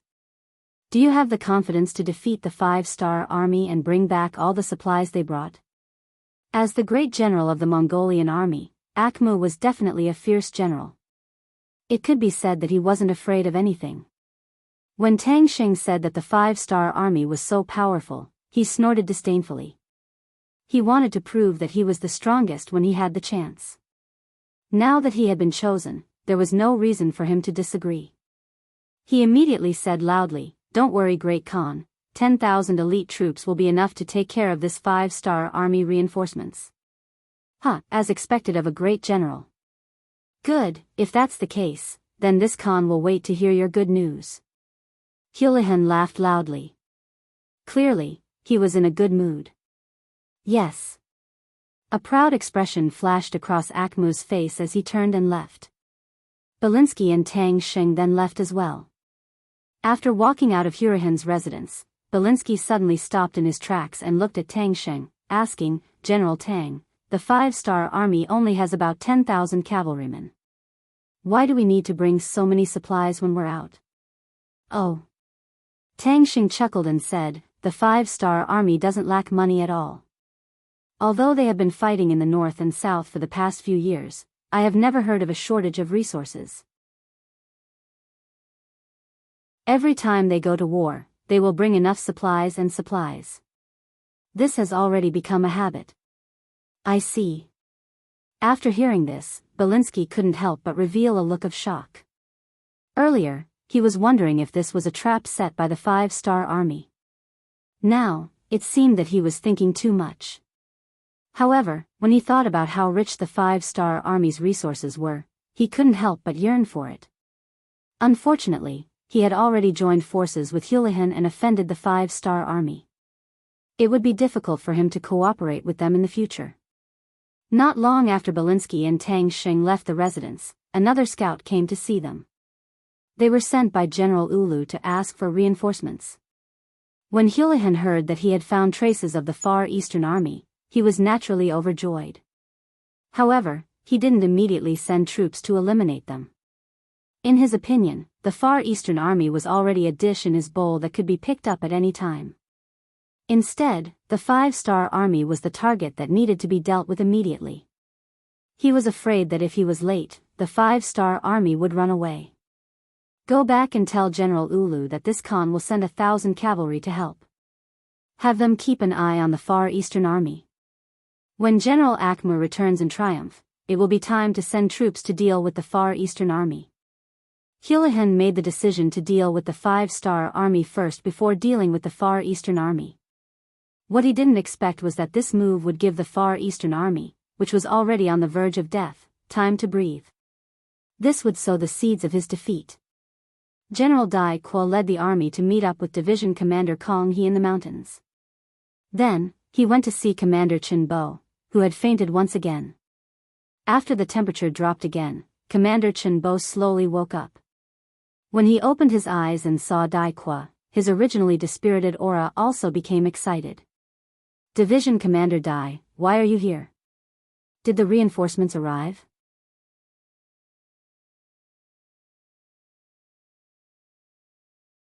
Chapter 1381. Yes, General. The 6th young master has arrived personally. He's bringing close to 100,000 soldiers and logistical personnel towards Al City. Dai Qua held Chenbo's hand tightly as he spoke in an equally excited manner. What? The 6th young master has arrived personally? Huh, that's great. Cough, cough, cough. Chenbo coughed violently because he was too excited. Sir, please take care of your body, Dai Qua said with concern when he saw Chenbo's face turning red. It's fine, it's fine. The 6th young master is here. I'll get better soon. Ha ha ha, Chenbo laughed again after he panted for a while. Although his fever had not completely subsided, it was obvious that he was in a better mood. Dai Qua was relieved when he saw that Chenbo seemed to be in a good mood. Without this person, he would not be a commander. He was grateful to his savior, so he asked for instructions when he spoke. Sir, I brought a radio this time. Do you have anything to say to the 6th young master? Radio? That's great. Report the Far Eastern Army's situation to the 6th young master immediately and ask for further instructions. Chenbo's expression became more excited. He looked like he wanted to receive Yang Chendong's reply right away. The radio was taken out and the report was sent out immediately after it was connected. Chenbo narrated in detail about the fall of Archeng and Chenbo's suspicions about some of the officers in the army. Before his suspicions were resolved, he did not dare to gamble with the army. Therefore, he did not move the army without permission and reported the situation one by one. When the radio was sent out, Yang Chendong, who was far away at the Amuga River, had already dug a pocket. He was just waiting for the Mongolian cavalry to enter. At that moment, Commander Dai Qua's telegram was sent to him. Yang Chendong calmly read the contents of the telegram. He wasn't angry, nor was he angry. As a lone army, the Far Eastern Army had been subjected to all kinds of tests ever since it was established. Due to geographical reasons, they couldn't get the support of the 5-star Army headquarters. This caused problems to arise during the construction process. The process of taking a new path had always been tortuous. Yang Chendong had long anticipated that there would be various problems. It was just that he had suffered a huge loss this time. Even the city was lost, which was far beyond his expectations. Fortunately, according to the telegram, the other supplies from the first city and Qiqian city were stored in another safe place and were not lost. This could be considered a blessing in disguise. As for what Chenbo said about the problems in the army, Yang Chendong could understand. After all, other than the initial part of the Far Eastern Army's soldiers, the rest were recruited from the local area. Such an army would not have any problems if nothing happened. However, once they encountered adversity, it was hard to say. However, no matter what, Chenbo's method of dealing with it was still good. He completely hid the army and controlled them. He did not allow any of them to go out. This could ensure that the army would not fall into chaos. Of course, this was not a good plan. At least, it was not a long-term plan. Fortunately, Yang Chendong was here. All of this would not be a problem anymore. Come, send a telegram to Chenbo, tell him that he can release the army. Tell him not to worry about the problems in the army. If there are problems, solve them. If the pustules don't show up, there are always hidden dangers. Now, it's time to dig out these tumors. With his hands behind his back, Yang Chendong's aura surged, giving people a feeling of omnipotence. This time, since he came to the Far Eastern region, he naturally had to solve the problem. It would be fine if those disloyal people were honest. However, if they dared to do anything extreme, he did not mind using some heads as a sacrifice. Facing the foreign races, Yang Chendong would never be polite when he raised his butcher's knife. The telegram was quickly sent back. Yang Chendong also returned his thoughts to the present. Just now, the scouts had reported that the 10,000 Mongolian cavalry reinforcements had already left Archeng and were heading towards the Amuga River. They didn't even bring any rations with them. It was obvious that they were here with the intention of plundering. They would appear in front of him in 3 days. Come to die. Yang Qindong walked out of the tent and looked in the direction of Archeng. He saw countless 5-star army soldiers digging horse traps. His eyes were filled with anticipation. Akhmu personally led the 10,000 Mongolian cavalry and rushed day and night. In less than 3 days, they were 30 miles away from the Amuga River. The scouts had already been sent out and there would be news soon. While arranging for the army to rest, Akhmu also waited for the news from the scouts. He had already prayed to Tingri more than once that the 5-star army would not escape. Perhaps the prayers were effective, as the scouts returned and reported that the 5-star army was just 20 miles away from them. That's right. When he heard that the enemy was not 30 miles away but 20 miles away, Akhmu heaved a sigh of relief. This was enough to prove that the 5-star army had been rushing and not waiting at the same spot. If the 5-star army's position did not change a few days ago, he would have thought that the enemy already knew that he was coming and had prepared a trap for him. But now, the enemy had left their original position. This was enough to prove that his suspicions were unnecessary. In the past few days, the 5-star army had only rushed a few dozen miles. Not only did this not make Akhmu think too much, it even made him look down on them. Just from the speed of the other party's movement, they were not a strong army at all. Naturally, his confidence in this battle had risen a little. Pass down the order. The army should have a good rest. We will attack the camp tonight. Oh right, let the people guarding up Aheki relax and prepare some good food for him. Akhmu said with a relaxed expression. He had some suspicions about Aheki before, so he arranged for people to watch him.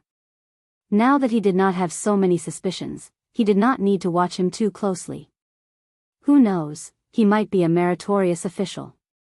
As the general that the Khan of Siberia relied on the most, Akhmu was very proud and also very careful. He did not even send people to contact General Ulu. He decided to send a message after the attack tonight. This way, he could guarantee that he would take all the credit and not leak any information before the attack. It had to be said that this kind of consideration was very careful. But this time, the opponent was Yang Qindong. He was a war god who had carried out countless dangerous missions in both his previous life and this life. If they had to be compared, then one was the bright moon in the sky and the other was the light of a firefly. There was no comparison at all. Even though Akhmu used all his methods, none of his actions could escape from Yang Qindong's grasp. When he learned from his scouts that the Mongolian cavaliers had entered a resting state while he was 20 miles away, he predicted that they might come to ambush the camp at night. After calling Tianhu, Beta Persei, and the others, Yang Qindong gave the order to meet the enemy tonight. The two people who admired Yang Qindong very much did not hesitate to turn around and make the arrangements. According to the agreement, once the Mongolian army made a move, Ba Daojiang, who followed Ulu, should send a message. But now, there was no news, so it was a bit hasty to prepare to meet the enemy.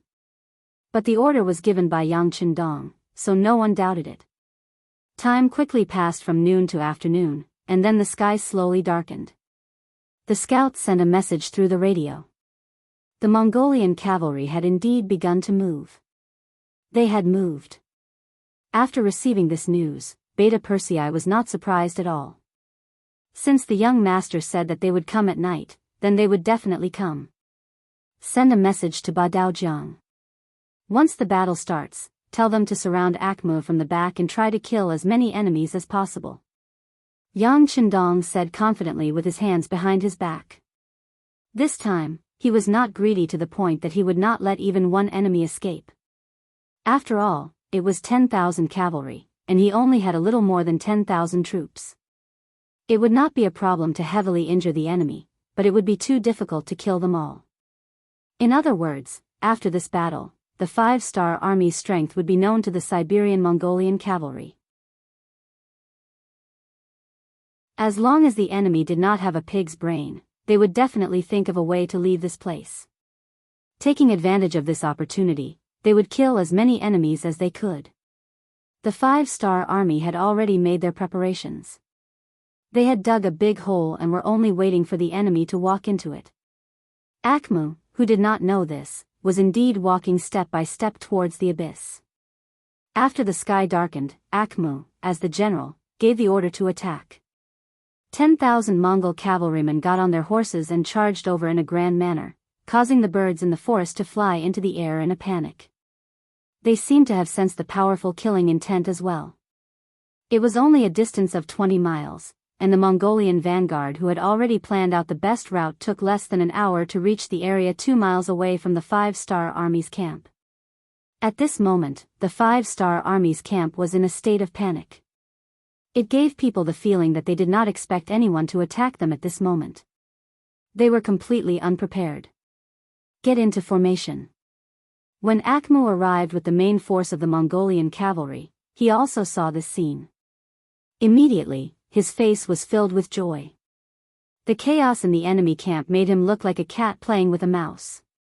In order for the cavalry to unleash their full potential, they had to display their ferocious offensive abilities during the charge.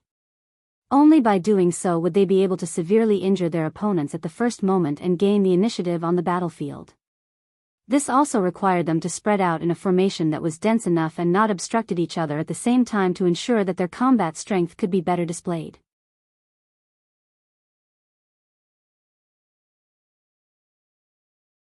Chapter 1382. Charge. Akmu, who saw that the formation had spread out, could not wait to give the order to charge. When the Mongol soldiers heard the horn, they shouted and rode their horses over. As the distance got closer and closer, they readied their bows and waited, aiming at the 5-star army soldiers wearing military green uniforms one after another. Shio shio shio. Shio shio shio.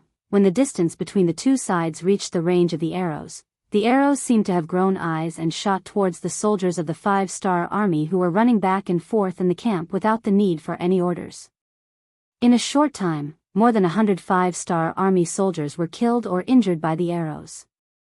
Such a glorious result greatly boosted the morale of the Mongol cavalry. This was especially true for the cavalrymen at the very front. They had already disregarded the formation and charged forward as if they would not be able to kill the enemy and gain merit if they were a step too late. The hope of victory had already made them lose their sight. These Mongolian cavaliers did not notice that the so-called 5-star soldier they had killed actually looked very similar to them. In reality, these people were the Mongol captives that Yang Chendong had captured. Before the war, Yang Chendong had promised these people that if they were lucky enough to survive this war, they would be exempted from the death penalty. After that, they would only need to work in arching for 3 years before regaining their freedom. With the temptation of death in front of them, these surrendered soldiers had no choice but to fight. Almost 2,000 captives wanted to fight.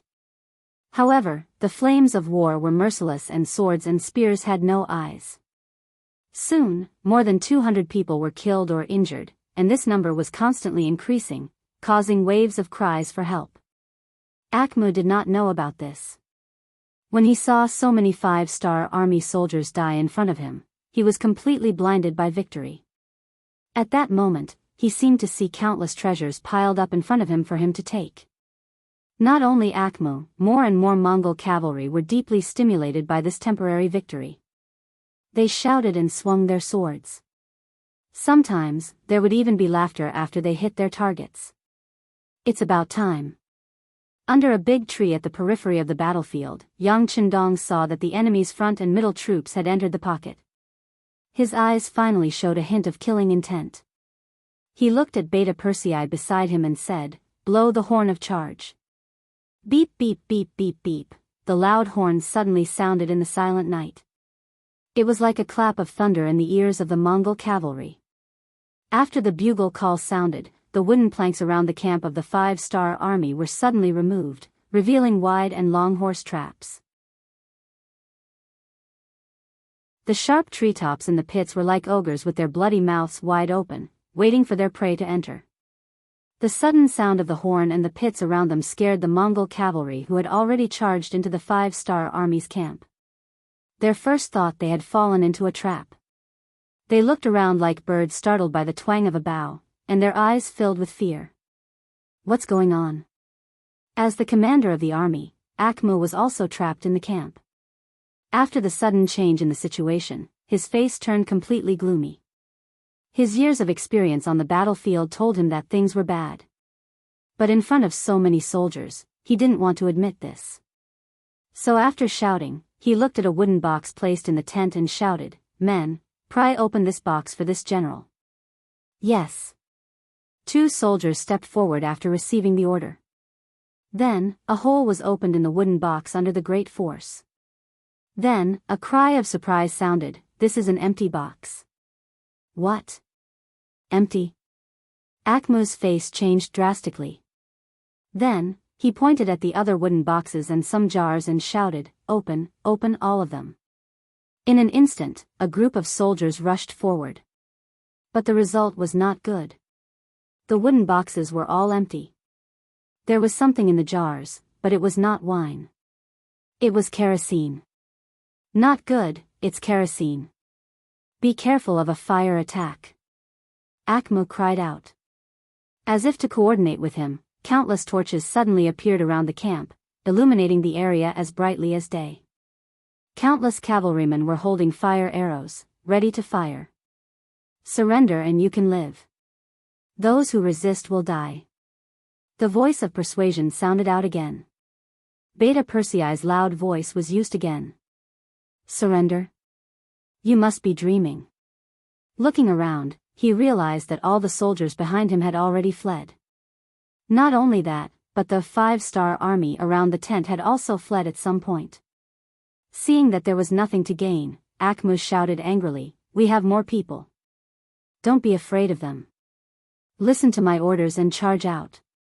He knew that he had sinned heavily. Once he was captured by the 5-star army, he would not have a good ending. Thus, Akmu decided to take a risk. After the commanding general gave the order, the soldiers were also encouraged. They shouted loudly and were about to charge out on their horses. However, before they could charge forward, Yang Heir had already given the order to shoot. Following that, tens of thousands of arrows were released in unison, bringing with them countless sparks as they rained down on the camp. The curtains of the tents were flammable to begin with, and with the help of the kerosene, very soon, a huge net of fire rose from the places where the fire arrows landed, and it wrapped around the Mongolian cavaliers one after another. When a person was faced with fire, perhaps a person with mental fortitude could remain calm. But war horses could not. When their pupils were filled with flames, they went berserk. No matter how their master ordered them, they no longer obeyed. Instead, they each rushed towards the safe zone they thought was the safest place. The war horses that charged out, no matter which direction they went, were all waiting for them in the wide horse traps. The sound of wooden stakes entering flesh could be heard, and the war horses that were still alive just a moment ago turned into dead horses one after another. The Mongolian cavaliers riding on their backs did not fare much better either. Most of the time, they were buried with the war horses before they died. The fire was everywhere and they could not stay there. There were also huge horse traps waiting for them outside. The Mongol cavalry were stuck in a dilemma. As the commander, Akim could not do anything. He could only watch as one soldier after another charged out and died in the pits. If they were surrounded by the fire, they would be burned to death. There were 8,000 Mongolian elite cavaliers, and other than the soldiers who were not part of the 5-star army, most of them died in this predicament where they could neither advance nor retreat. The fire burned for nearly an hour, causing the surroundings to be filled with the smell of roasted meat, which made people want to vomit. However, there were some who were lucky and did not die in the fire. After a full hour of torment, the fire around them gradually became smaller, and the surrounding horse traps were also filled with human and horse corpses. They finally saw the hope of charging out.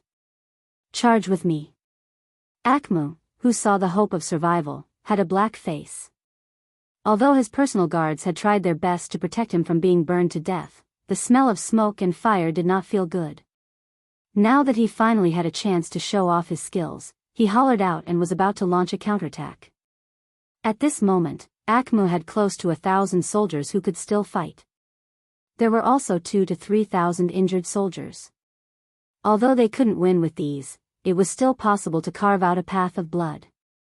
In the hearts of many Mongolian cavalry, they were invincible on their horses. They were like their ancestors, invincible on their horses. It was good to have confidence, but too much confidence was asking for death.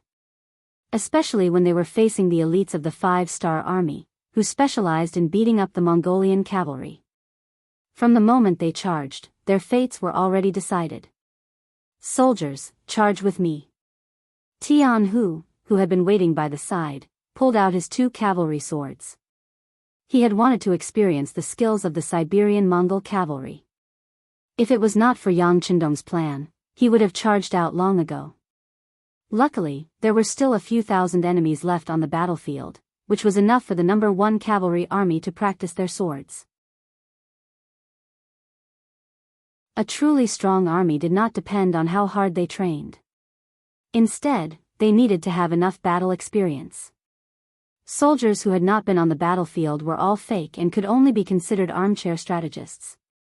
Luckily, the world was huge, and there were many whetstones for the 5-star army.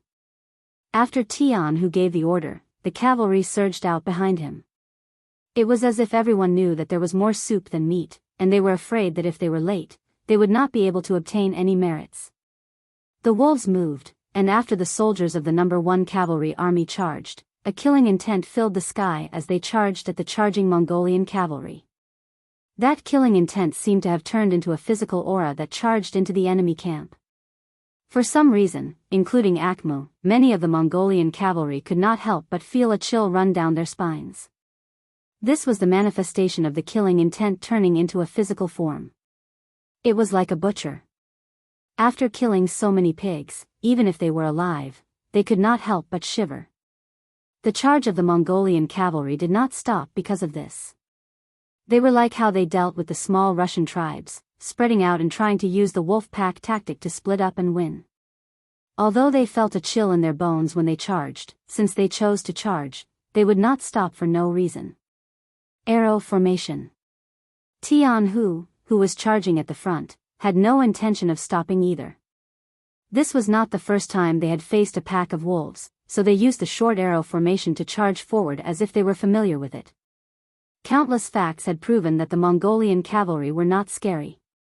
They just needed to maintain their hearts and charge according to what they had learned in their training.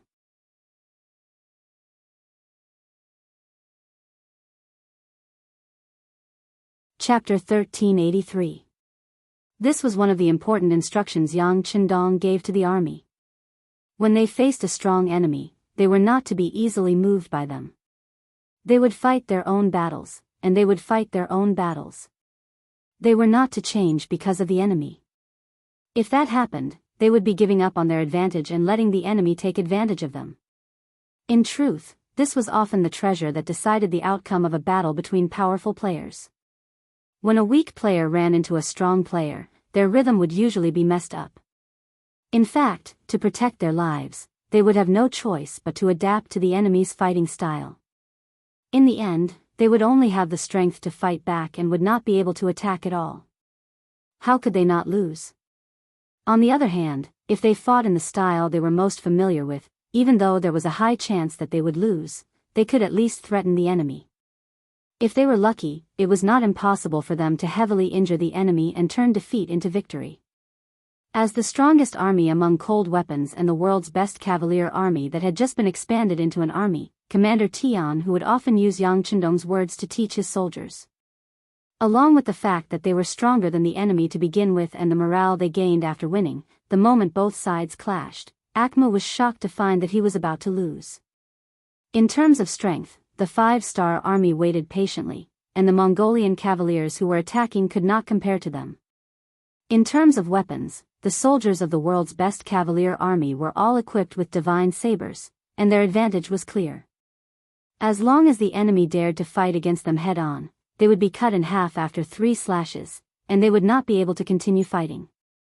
In terms of morale, The Mongolian cavaliers had just suffered a great defeat, and all the soldiers were like birds that were startled by the twang of a bow. On the other hand, the 5-star army had just obtained a great victory, and everyone's confidence was high. This made them even more decisive when they attacked, and the gap between them and the enemy increased by a large margin. When comparing them, the difference in strength was obvious. It could be said that before the battle even started, the victor had already been decided. A tiger had entered a pack of wolves, and it was not just one tiger, but a tiger that had more people than a pack of wolves. The pressure it brought to the Mongolian cavaliers could be easily seen. After fighting for around 15 minutes, Akmu was shocked to find that he could not even use half of the strength he had before. The number of casualties continued to increase, especially as the number of times they clashed increased. Many of the sabers in the Mongolian cavaliers' hands were cut in half, and they were at a disadvantage in terms of weapons. The speed at which they lost became even faster. Protect the general and open up a bloody path. Around a dozen of his remaining personal guards protected Akim. When they saw that the Mongolian cavaliers were about to leave, these personal guards shouted in unison and gathered together to charge out of the corner surrounded by the 5-star army. "Let me do it." A warhorse suddenly rushed out from Yang Chendong's side. Needless to say, that tall figure and that deafening voice belonged to none other than Beta Persei. Speaking of which, Beta Persei also had the courage of 1,000 men. He had been by Yang Chendong's side for many years and could receive pointers at any time. When it came to individual combat power, even in the 5-star army, there were few who could match him. Usually, he had to protect the safety of the 6th young master, so he did not have many chances to go to the battlefield. Now that the situation was set, he was itching to fight. When he saw that there were a dozen enemy cavaliers who wanted to escape, he did not hold back and immediately rode his horse away. The dozen Mongolian cavaliers were unusually fierce as they protected Akim and destroyed the path that the 5-star army had blocked. They formed a large force and charged out of the battlefield. To be able to become Akim's personal guards, their skills were naturally not bad. Although they did not create the 18 shadow guards or the 12 protectors, they were all strong men who could fight against 10 or even dozens of people. If they gathered their strength together, normal 5-star army soldiers would not be able to block them. This could be seen from the fact that they had only lost 4 people even though they had injured more than a dozen 5-star army cavaliers along the way. And just when they had already charged through a few blockade lines and were about to break out of the encirclement and escape, a warhorse and a tall figure blocked their path.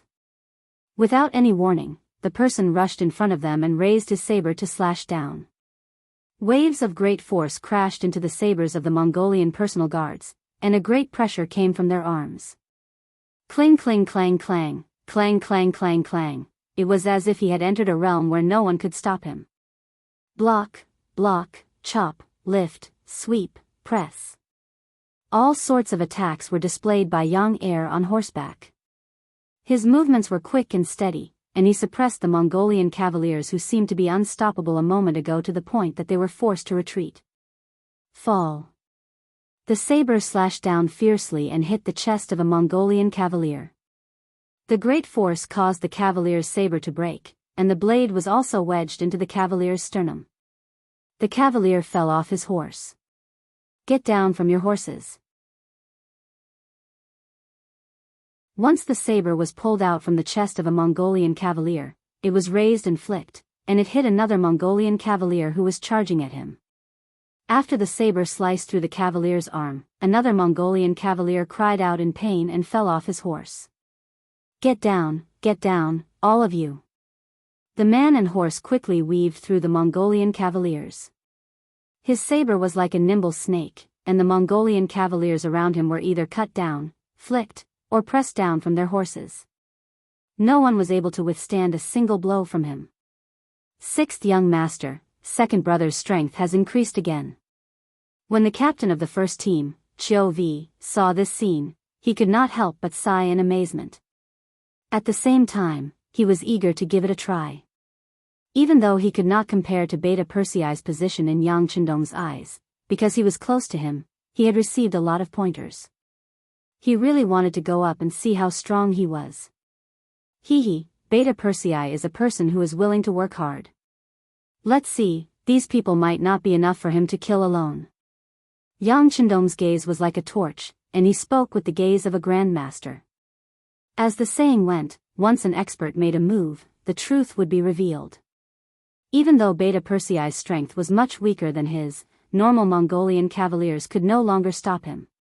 Since Yang Chendong had said this, Qiu Vi could only suppress the thought of going up to help Beta Persei. Then, he stared at the battlefield with his eyes wide open. He wanted to learn how Beta Persei fought. Many times, watching a battle between experts was also an experience of enlightenment, and it was also a rare opportunity. In the battlefield, Beta Persei killed more than 10 Mongolian cavaliers in a short period of time, and finally faced off against General Akhmu. As the great general of Siberia, Khan Hurahan, Akhmu did not rely on flattery to get to his position. He was a person with real instincts. Before he met the 5-star army. No. It should be said that before he fell into the trap tonight, Akhmu was very arrogant. In his eyes, the Han people were as weak as sheep. They were not even as weak as the Russians who dared to resist them from time to time. Since the 5-star army was mainly made up of Han people, there was no such thing as being strong or powerful. As long as he arrived with the army, one charge would be enough to scare the opponent. Then, it would be the autumn wind sweeping away the fallen leaves, and the pursuit of the enemy would be a great victory. It was precisely because he thought that everything was too simple and too easy. When he found out that he was surrounded, Akhmu was shocked. He finally knew that the Han people he faced this time were different from the Han people in the past. They had some ability. However, this ability was nothing more than relying on schemes and trickery to win. If it was face to face, blade to blade, he was confident that he would be able to beat the crap out of these Han people. As a result, there was the scene of him leading the army to counterattack. Then, the confidence in his heart was thrown away one by one. What did they mean that he accidentally fell into a trap? What did they mean that the Han people were weak and easy to bully? Right now, Akhmu only wanted to kill all those who had spread the news. If the Han people were easy to bully, then who was the one who beat him up? After failing time and time again, breaking through the bottom line of his heart, Akhmu no longer had the heart to fight against the 5-star army. This was because he found that even if there were no schemes or traps, he would not be able to gain any advantage against the 5-star army. The only difference was that the other party would have to pay a higher price. However, the result of the battle could not be changed. He would definitely lose and the Han people would win. If he could escape this time, Akhmu would definitely tell Great Khan Hulahan to retreat as far away as possible from the 5-star army. The Han people were simply devils, executioners who killed without batting an eyelid. On the contrary, they were like clowns who did not know the immensity of heaven and earth. They were so ignorant, so arrogant, and so reckless. However, it was clearly too late for him to think of all this at this time. At this time, Akhmu was already a little scared. If it was possible, if he was not a great general, perhaps he would choose to surrender in order to survive. However, at this time, he had no other choice. With the trust and support that Hulahan had given him over the years, even if he had to fight to the death, he would not say a word about surrendering. Yang Er's chest heaved up and down as he went on a killing spree. After all, he had killed and injured more than a dozen people, so his physical strength was somewhat depleted. Even so, when facing Akhmu, he was still full of pride and said, "Seeing that you are still a general, I will give you a chance.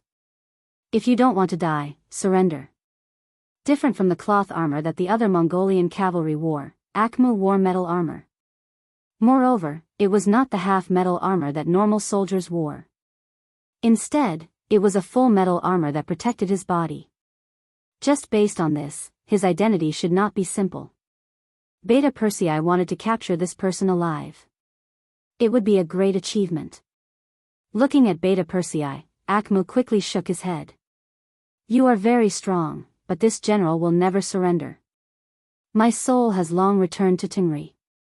Even if you kill me now, it will not be long before I will be a hero again." "Tingri my ass," Beta Persei muttered. He had long known from Yang Chendong that the so-called Tingri was like the god that the Han people talked about. It was a kind of belief and a kind of spiritual support. It did not exist at all. Of course, he also knew that many Mongolians respected Tingri. If anyone said anything bad about them, they would immediately become the public enemy. He would not do such a stupid thing.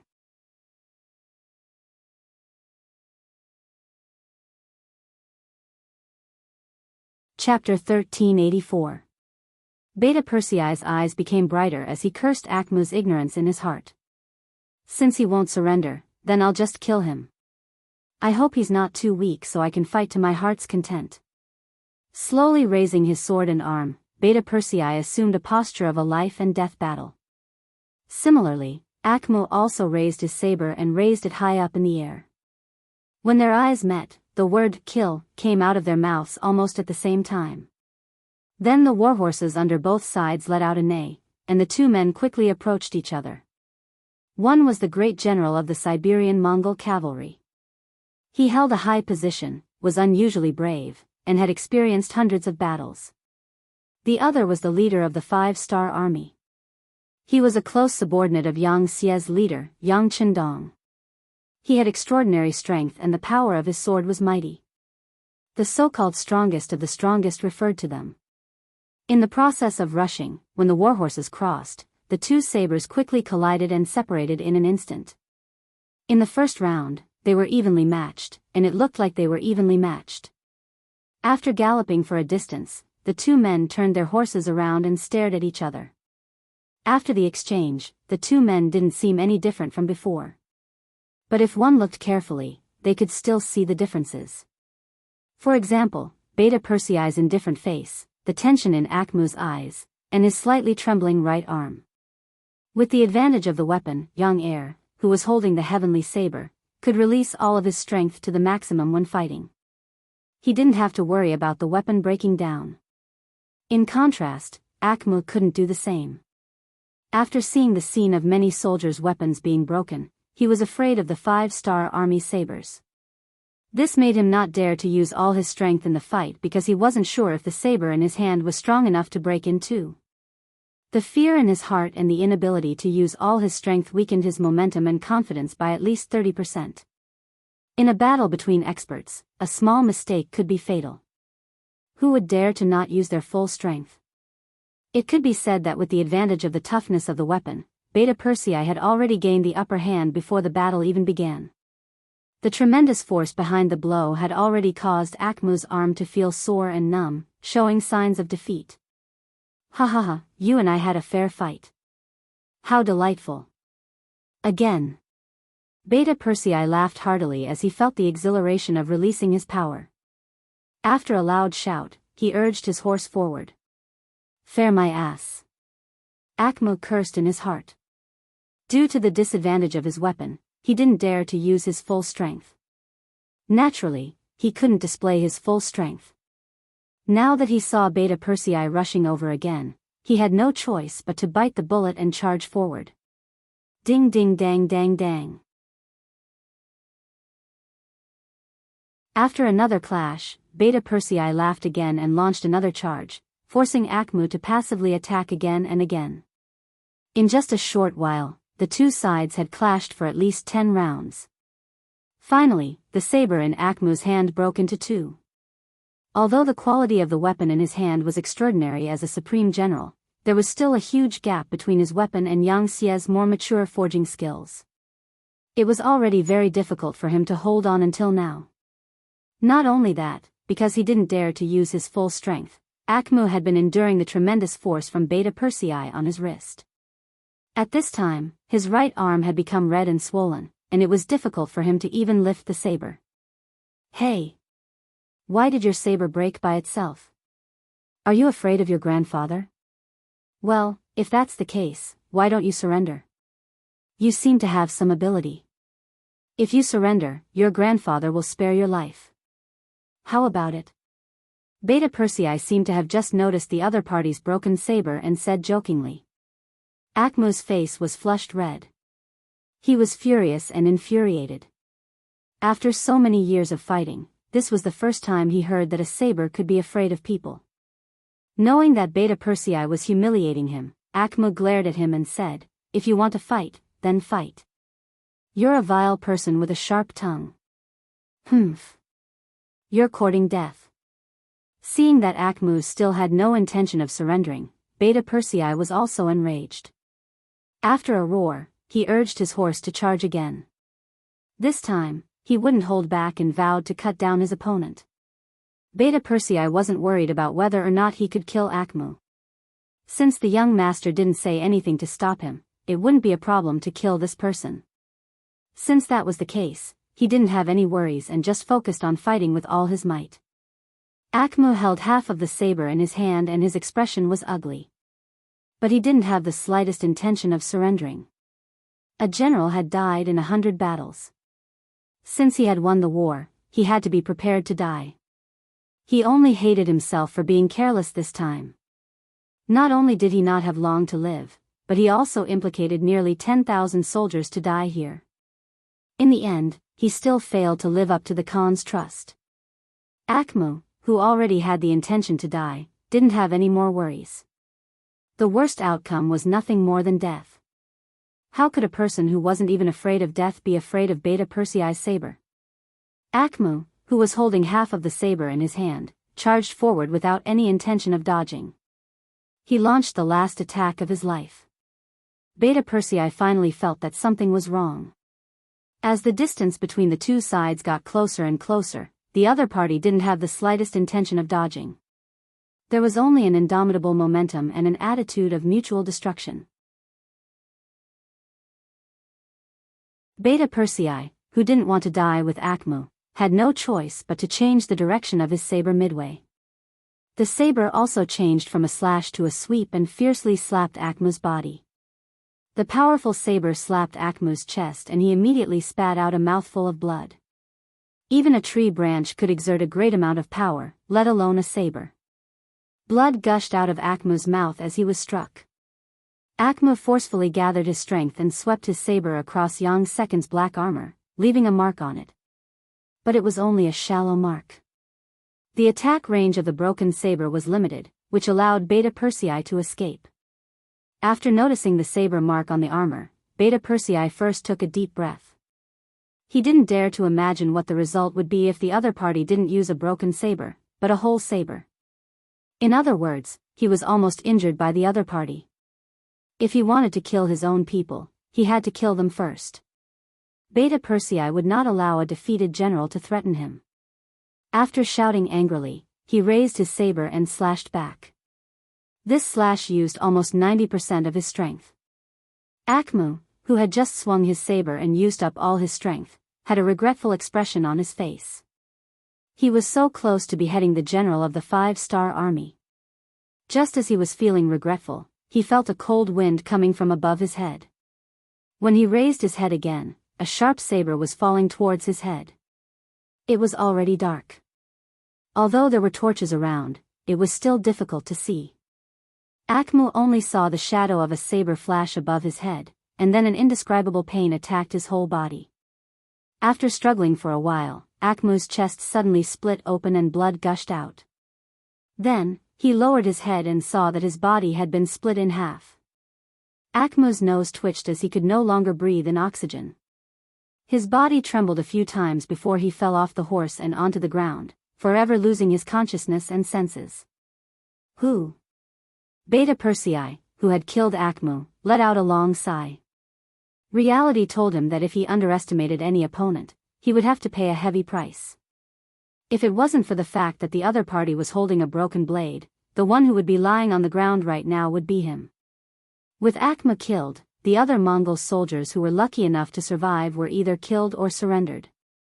Before the sun rose, the battle had already ended. Of the 8,000 Mongol cavalry that charged into the ambush, not a single one managed to escape. The battle on the main battlefield had already ended. Outside the Amuga River, the battle was still ongoing. When the 2,000 Mongol cavalry saw that the main force of the army had fallen into the 5-star army's trap, they turned around and fled. The previous scene had already told them that tonight's ambush had failed. It was not difficult for the 8,000 Mongol cavalry to not be able to escape. Since they had already lost, it was impossible for them to turn the situation around with just 2,000 people. Rather than continuing to die, they might as well escape and report this matter to the Khan. The 2,000 Mongol cavalry retreated. However, before they could run 5 miles, Nanlidi brought a Hachi, who had come to report, and a group of cavalry to welcome them. While they were still far away, Nanlidi's voice rang out first. "Are the people in front our brothers? We are here to support you." Before the battle had even started, Hachi had been released by Akmu so that he could find Nanlidi and ask him to send troops together. He had purposely notified them a little later so that Akmu would not steal the credit from him. However, what he did not expect was that what awaited him was not credit but death. Of course, even if Akmu had notified Nanlidi in advance, he would have found all sorts of reasons to delay. The one in control of the army was not him, but Ba Dao Jiang and the 1st Division Commander Teimu. They led 4,000 troops and waited here for the chance to deal the final blow to the Mongol cavalry. When the flames in the camp soared into the sky, the 4,000 cavalry finally moved. They galloped all the way and killed any fish that fell into the net. The 2,000 Mongol cavalry that had escaped were unfortunately stopped by them. After losing contact with their commander, the 2,000 Mongol cavalry were defeated by a wave of 5-star army. The cavalry fled in all directions and rushed into the surrounding forest. With Tian Yi and Lin Duo, even 40,000 cavalrymen would not be able to surround the entire area, let alone 4,000 cavalrymen. Ba Daojiang and Teimu could only watch as the scattered Mongolian soldiers escaped. They focused their attention on the main force of the Mongolian cavalry. Compared to the main battlefield, the battle on this side of the battlefield had already ended a step earlier. The final tally was that they had captured and killed around 1,600 cavalry. This meant that at least 400 Mongol cavalry had escaped during the night. When they reported this to Yang Chendong, he was not surprised. He only said, "The army should use the time to clean up the battlefield and rest. Tomorrow afternoon, we will set off for Archeng." Since they had already revealed their tracks and displayed their strength, in order to prevent Hurahan from escaping with the army, they had to speed up their march. Even so, Yang Chendong did not have the confidence to kill all the enemies. This was caused by the environment. The Far East region was filled with forests, lakes, and mountains. If someone wanted to hide in such an area, finding them would be as difficult as finding a needle in a haystack.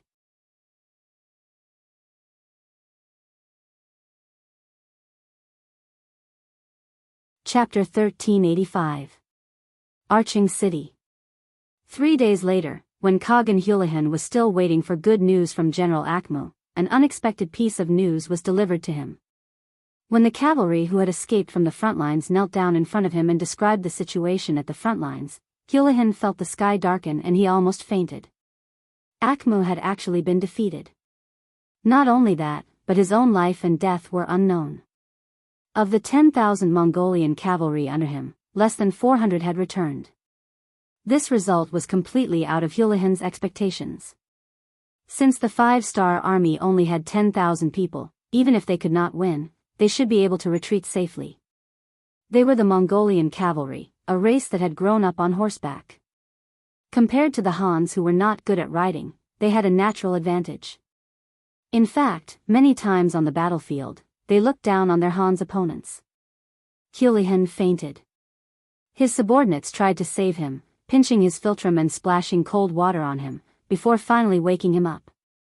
After waking up, Hulahan first accepted the fact that they had lost, but he still did not believe that Akmu would be fine. He was very clear about Akmu's abilities, and ordinary people would not be able to catch him.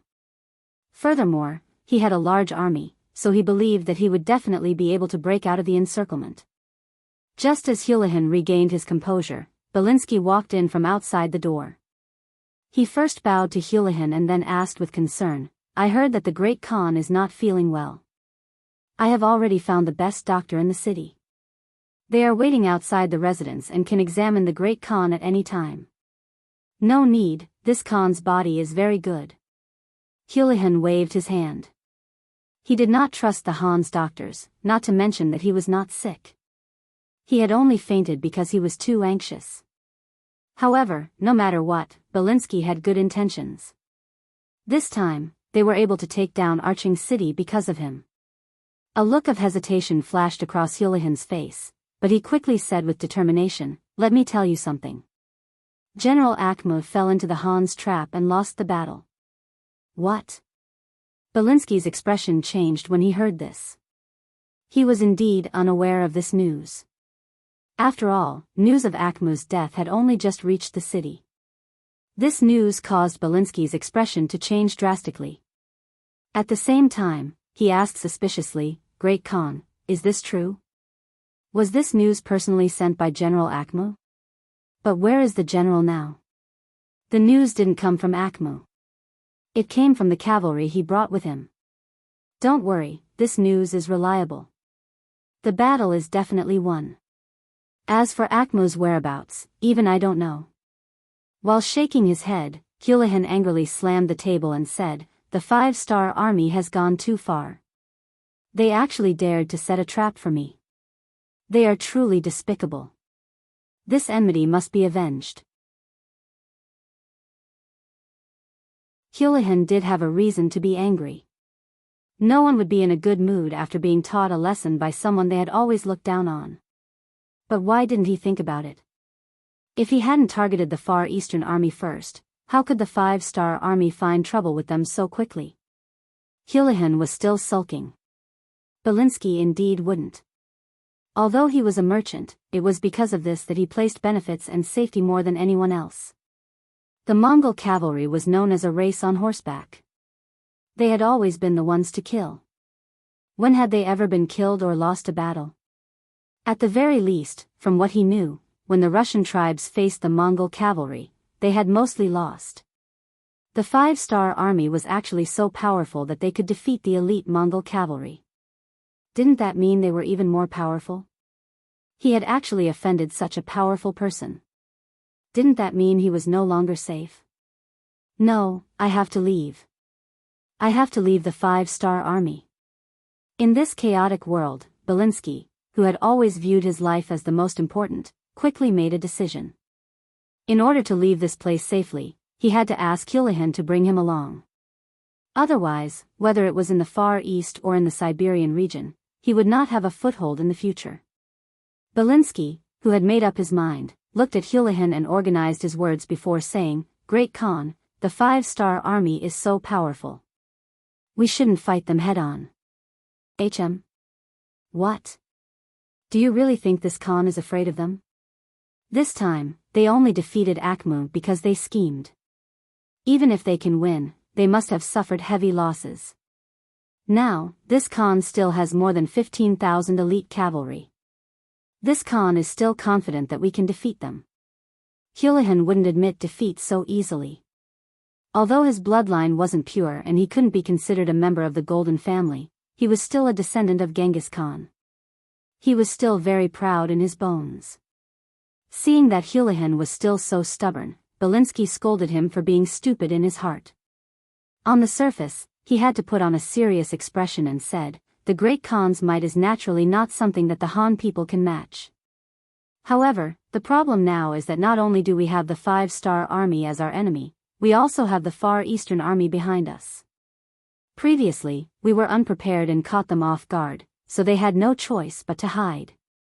However, now that their reinforcements are here, they will definitely jump out and become enemies with the Great Khan.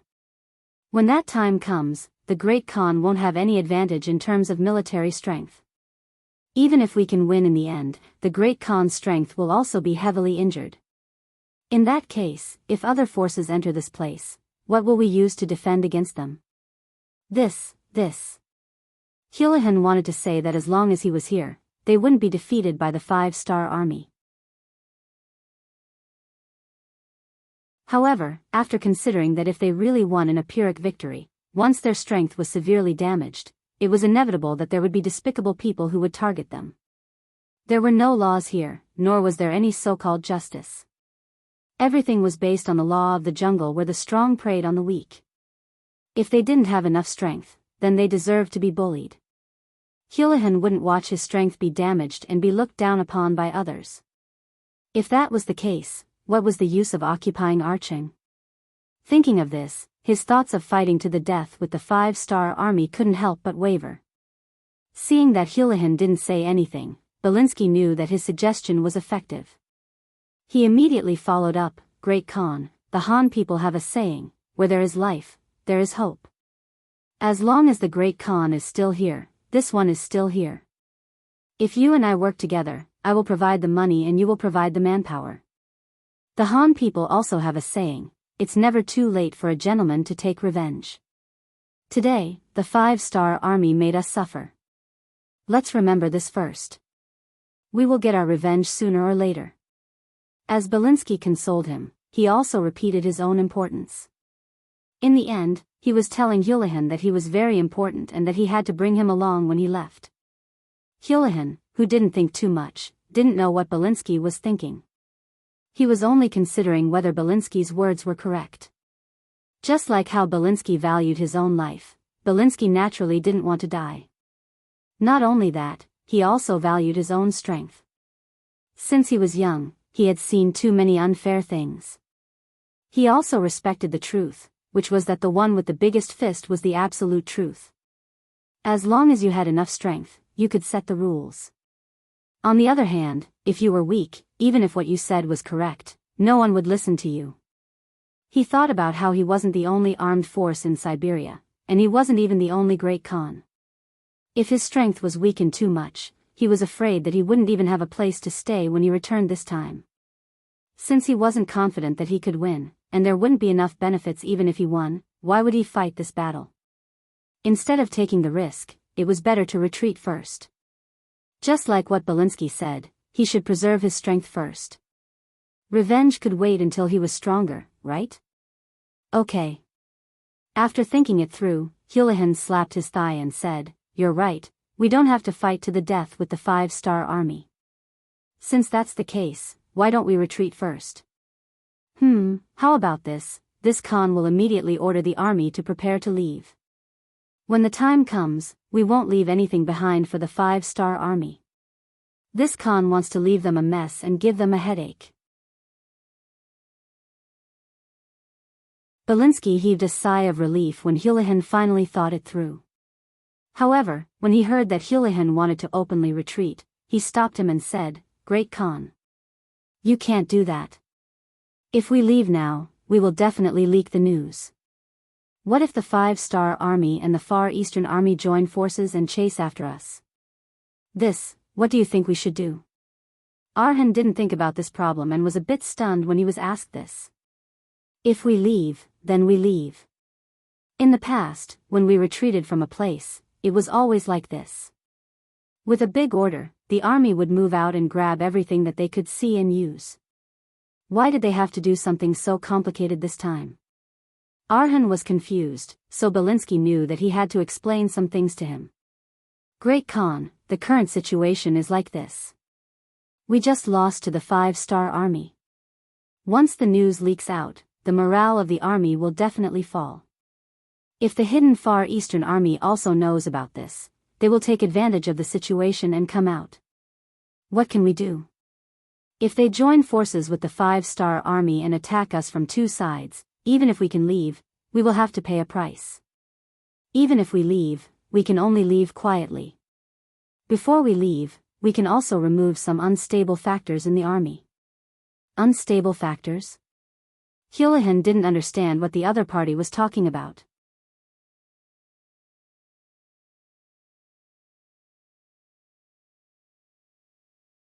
Chapter 1386. Belinsky sighed in his heart. This Houlihan might be good at fighting and killing, but when it came to scheming and plotting, he was a far cry from that.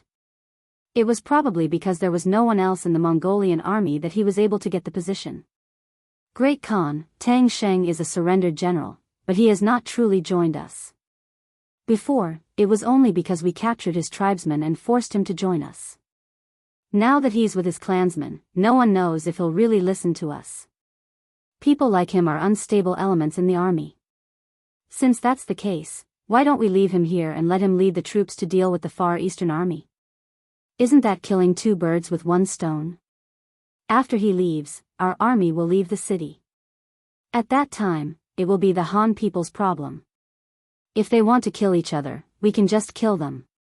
There will be no losses for us. What do you think, Great Khan? After finally speaking his thoughts, Belinsky looked into Houlihan's eyes with anticipation. HM. That makes sense. Houlihan took a while to digest these words, then nodded his head heavily. He was a selfish person and would not easily trust others. In his eyes, the remaining 15,000 Mongol cavalry were the most loyal. Even Belinsky could be abandoned at any time, let alone Tang Sheng. If it was not for the fact that Tang Sheng still held the authority of the 2nd Cavalry Division, he would not even look at him. Now that he could leave safely by abandoning Tang Sheng, it was definitely worth it. He nodded and said, "That's fine. I'll leave this matter to you. The sooner, the better." Yes. Belinsky nodded heavily. Although he was not willing to do such a thing, if he left it to Houlihan, it could easily cause problems. For his own safety and the safety of his assets, he had to do it personally. After leaving the Great Khan's residence, Belinsky went straight to Tang Sheng's residence. Ever since his clansmen had been found and sent to All City, Tang Sheng had arranged for them to stay in his courtyard. Along with some of his personal guards, although the courtyard was not big, there were quite a few people. There were close to 500 people. When Belinsky arrived, he felt that it was very lively. When Belinsky arrived, Tang Sheng, who had received the news, immediately came to welcome him. The two of them went to the study and asked everyone to leave. When Tang Sheng saw Belinsky's cautious expression, he had a bad feeling. Until the other party spoke, he knew that his premonition was not wrong. "General Tang, a great disaster is about to befall you," Belinsky said with a long sigh, as if he was very concerned about Tang Sheng. "Why?" Tang Sheng was so shocked that he stood up from his chair with a look of horror on his face. Ever since he rebelled against the Far Eastern Army, Tang Sheng hadn't had a good night's sleep. As a traitor, especially before his old master was killed, he needed to be on guard against revenge and all kinds of methods that could be used against him. Especially in the past few days, the entire All City had been in chaos. The people living here, whether it was their personal safety or their property, were greatly threatened.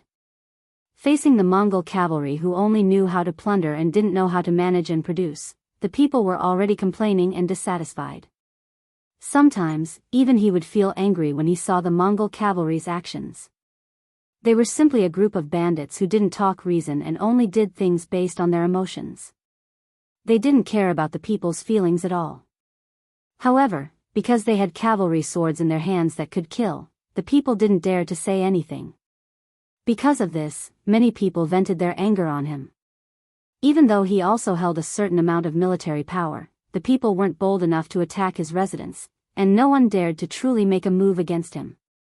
However, when he walked on the streets, he could still feel the unconcealed anger of the people when they looked at him with gazes. He had offended the Far Eastern Army, offended the people in the city, and the 5-star army had sent reinforcements. It would be strange if Tang Sheng was in a good mood. As a result, there were many times when he began to doubt whether his actions back then were right or wrong. For the sake of his less than 200 clansmen, he had betrayed the interests of tens of thousands of Far East soldiers and hundreds of thousands of people. Did he do something wrong? While he was reflecting on himself, Tang Sheng was also very afraid of death. He was afraid that some people who couldn't touch the Mongol cavalry would target him. Therefore, when he went out, he doubled the number of guards. Even when he slept at home, he arranged many guards outside to protect him. However, even so, he was still unable to sleep until dawn. Often, the slightest movement would wake him up. Now that Belinsky had come and said that he was in trouble, how could he not be afraid? "Mr. Tang, what's going on? Back then, I listened to you and rebelled against the Far Eastern Army. Now, you can't leave me alone." Tang Sheng suddenly grabbed Belinsky's arm and said with a pleading expression. "Don't be agitated, don't be agitated." Belinsky was in a good mood. Originally, he thought that it would take some effort to scare Tang Sheng. But now, it seemed that he was simply a bird that was startled by the twang of a bow, so the following things would be much easier. After patting Tang Sheng's arm and making a comforting gesture, Belinsky frowned. After thinking for a while, he said to Tang Sheng, who was listening seriously, "General Tang, I'm sure you can tell that the Khan is a suspicious person. He doesn't really trust you, right?" "Yes." Tang Sheng nodded. Half of his blood was Han Chinese. Just based on this, it would be extremely difficult to make Houlihan trust him. "Yes, the Khan is somewhat suspicious of you. Previously, someone went to the Khan and complained to him, saying that you only surrendered to the Khan on the surface, but secretly had other thoughts and that you were still in contact with the Far Eastern Army." "No, absolutely not." Tang Sheng, who had just sat down, suddenly stood up again with a thump. His face was red. This time, he was really anxious. The feeling of being wronged was not good. He would never admit to something he did not do. "Don't worry, your subordinate will speak, your subordinate will speak." Belinsky comforted him again, then said, "I absolutely trust the general. You have already stabbed the Far Eastern Army. How could you still be in contact with them? I also went to the Khan about this matter and told him that you are innocent." Thank you, thank you." Tang Sheng wiped the sweat on his forehead and said gratefully, "Don't thank me. In fact, this matter is not over. I only temporarily dispelled the Khan's suspicion of you. If you want the Khan to completely believe you, you still need to do something." Belinsky began to lead the topic to the trap. Sure enough, when he heard that there was a solution, Tang Sheng asked with a face full of curiosity, "Please teach me, Mr. Tang." "I can't say that I'll teach you, but if the general can lead the troops to deal with the Far Eastern Army, wouldn't that be the best way to prove yourself? At that time, once you can capture the Far Eastern Army's commander, or even severely injure the Far Eastern Army, who would dare to doubt you?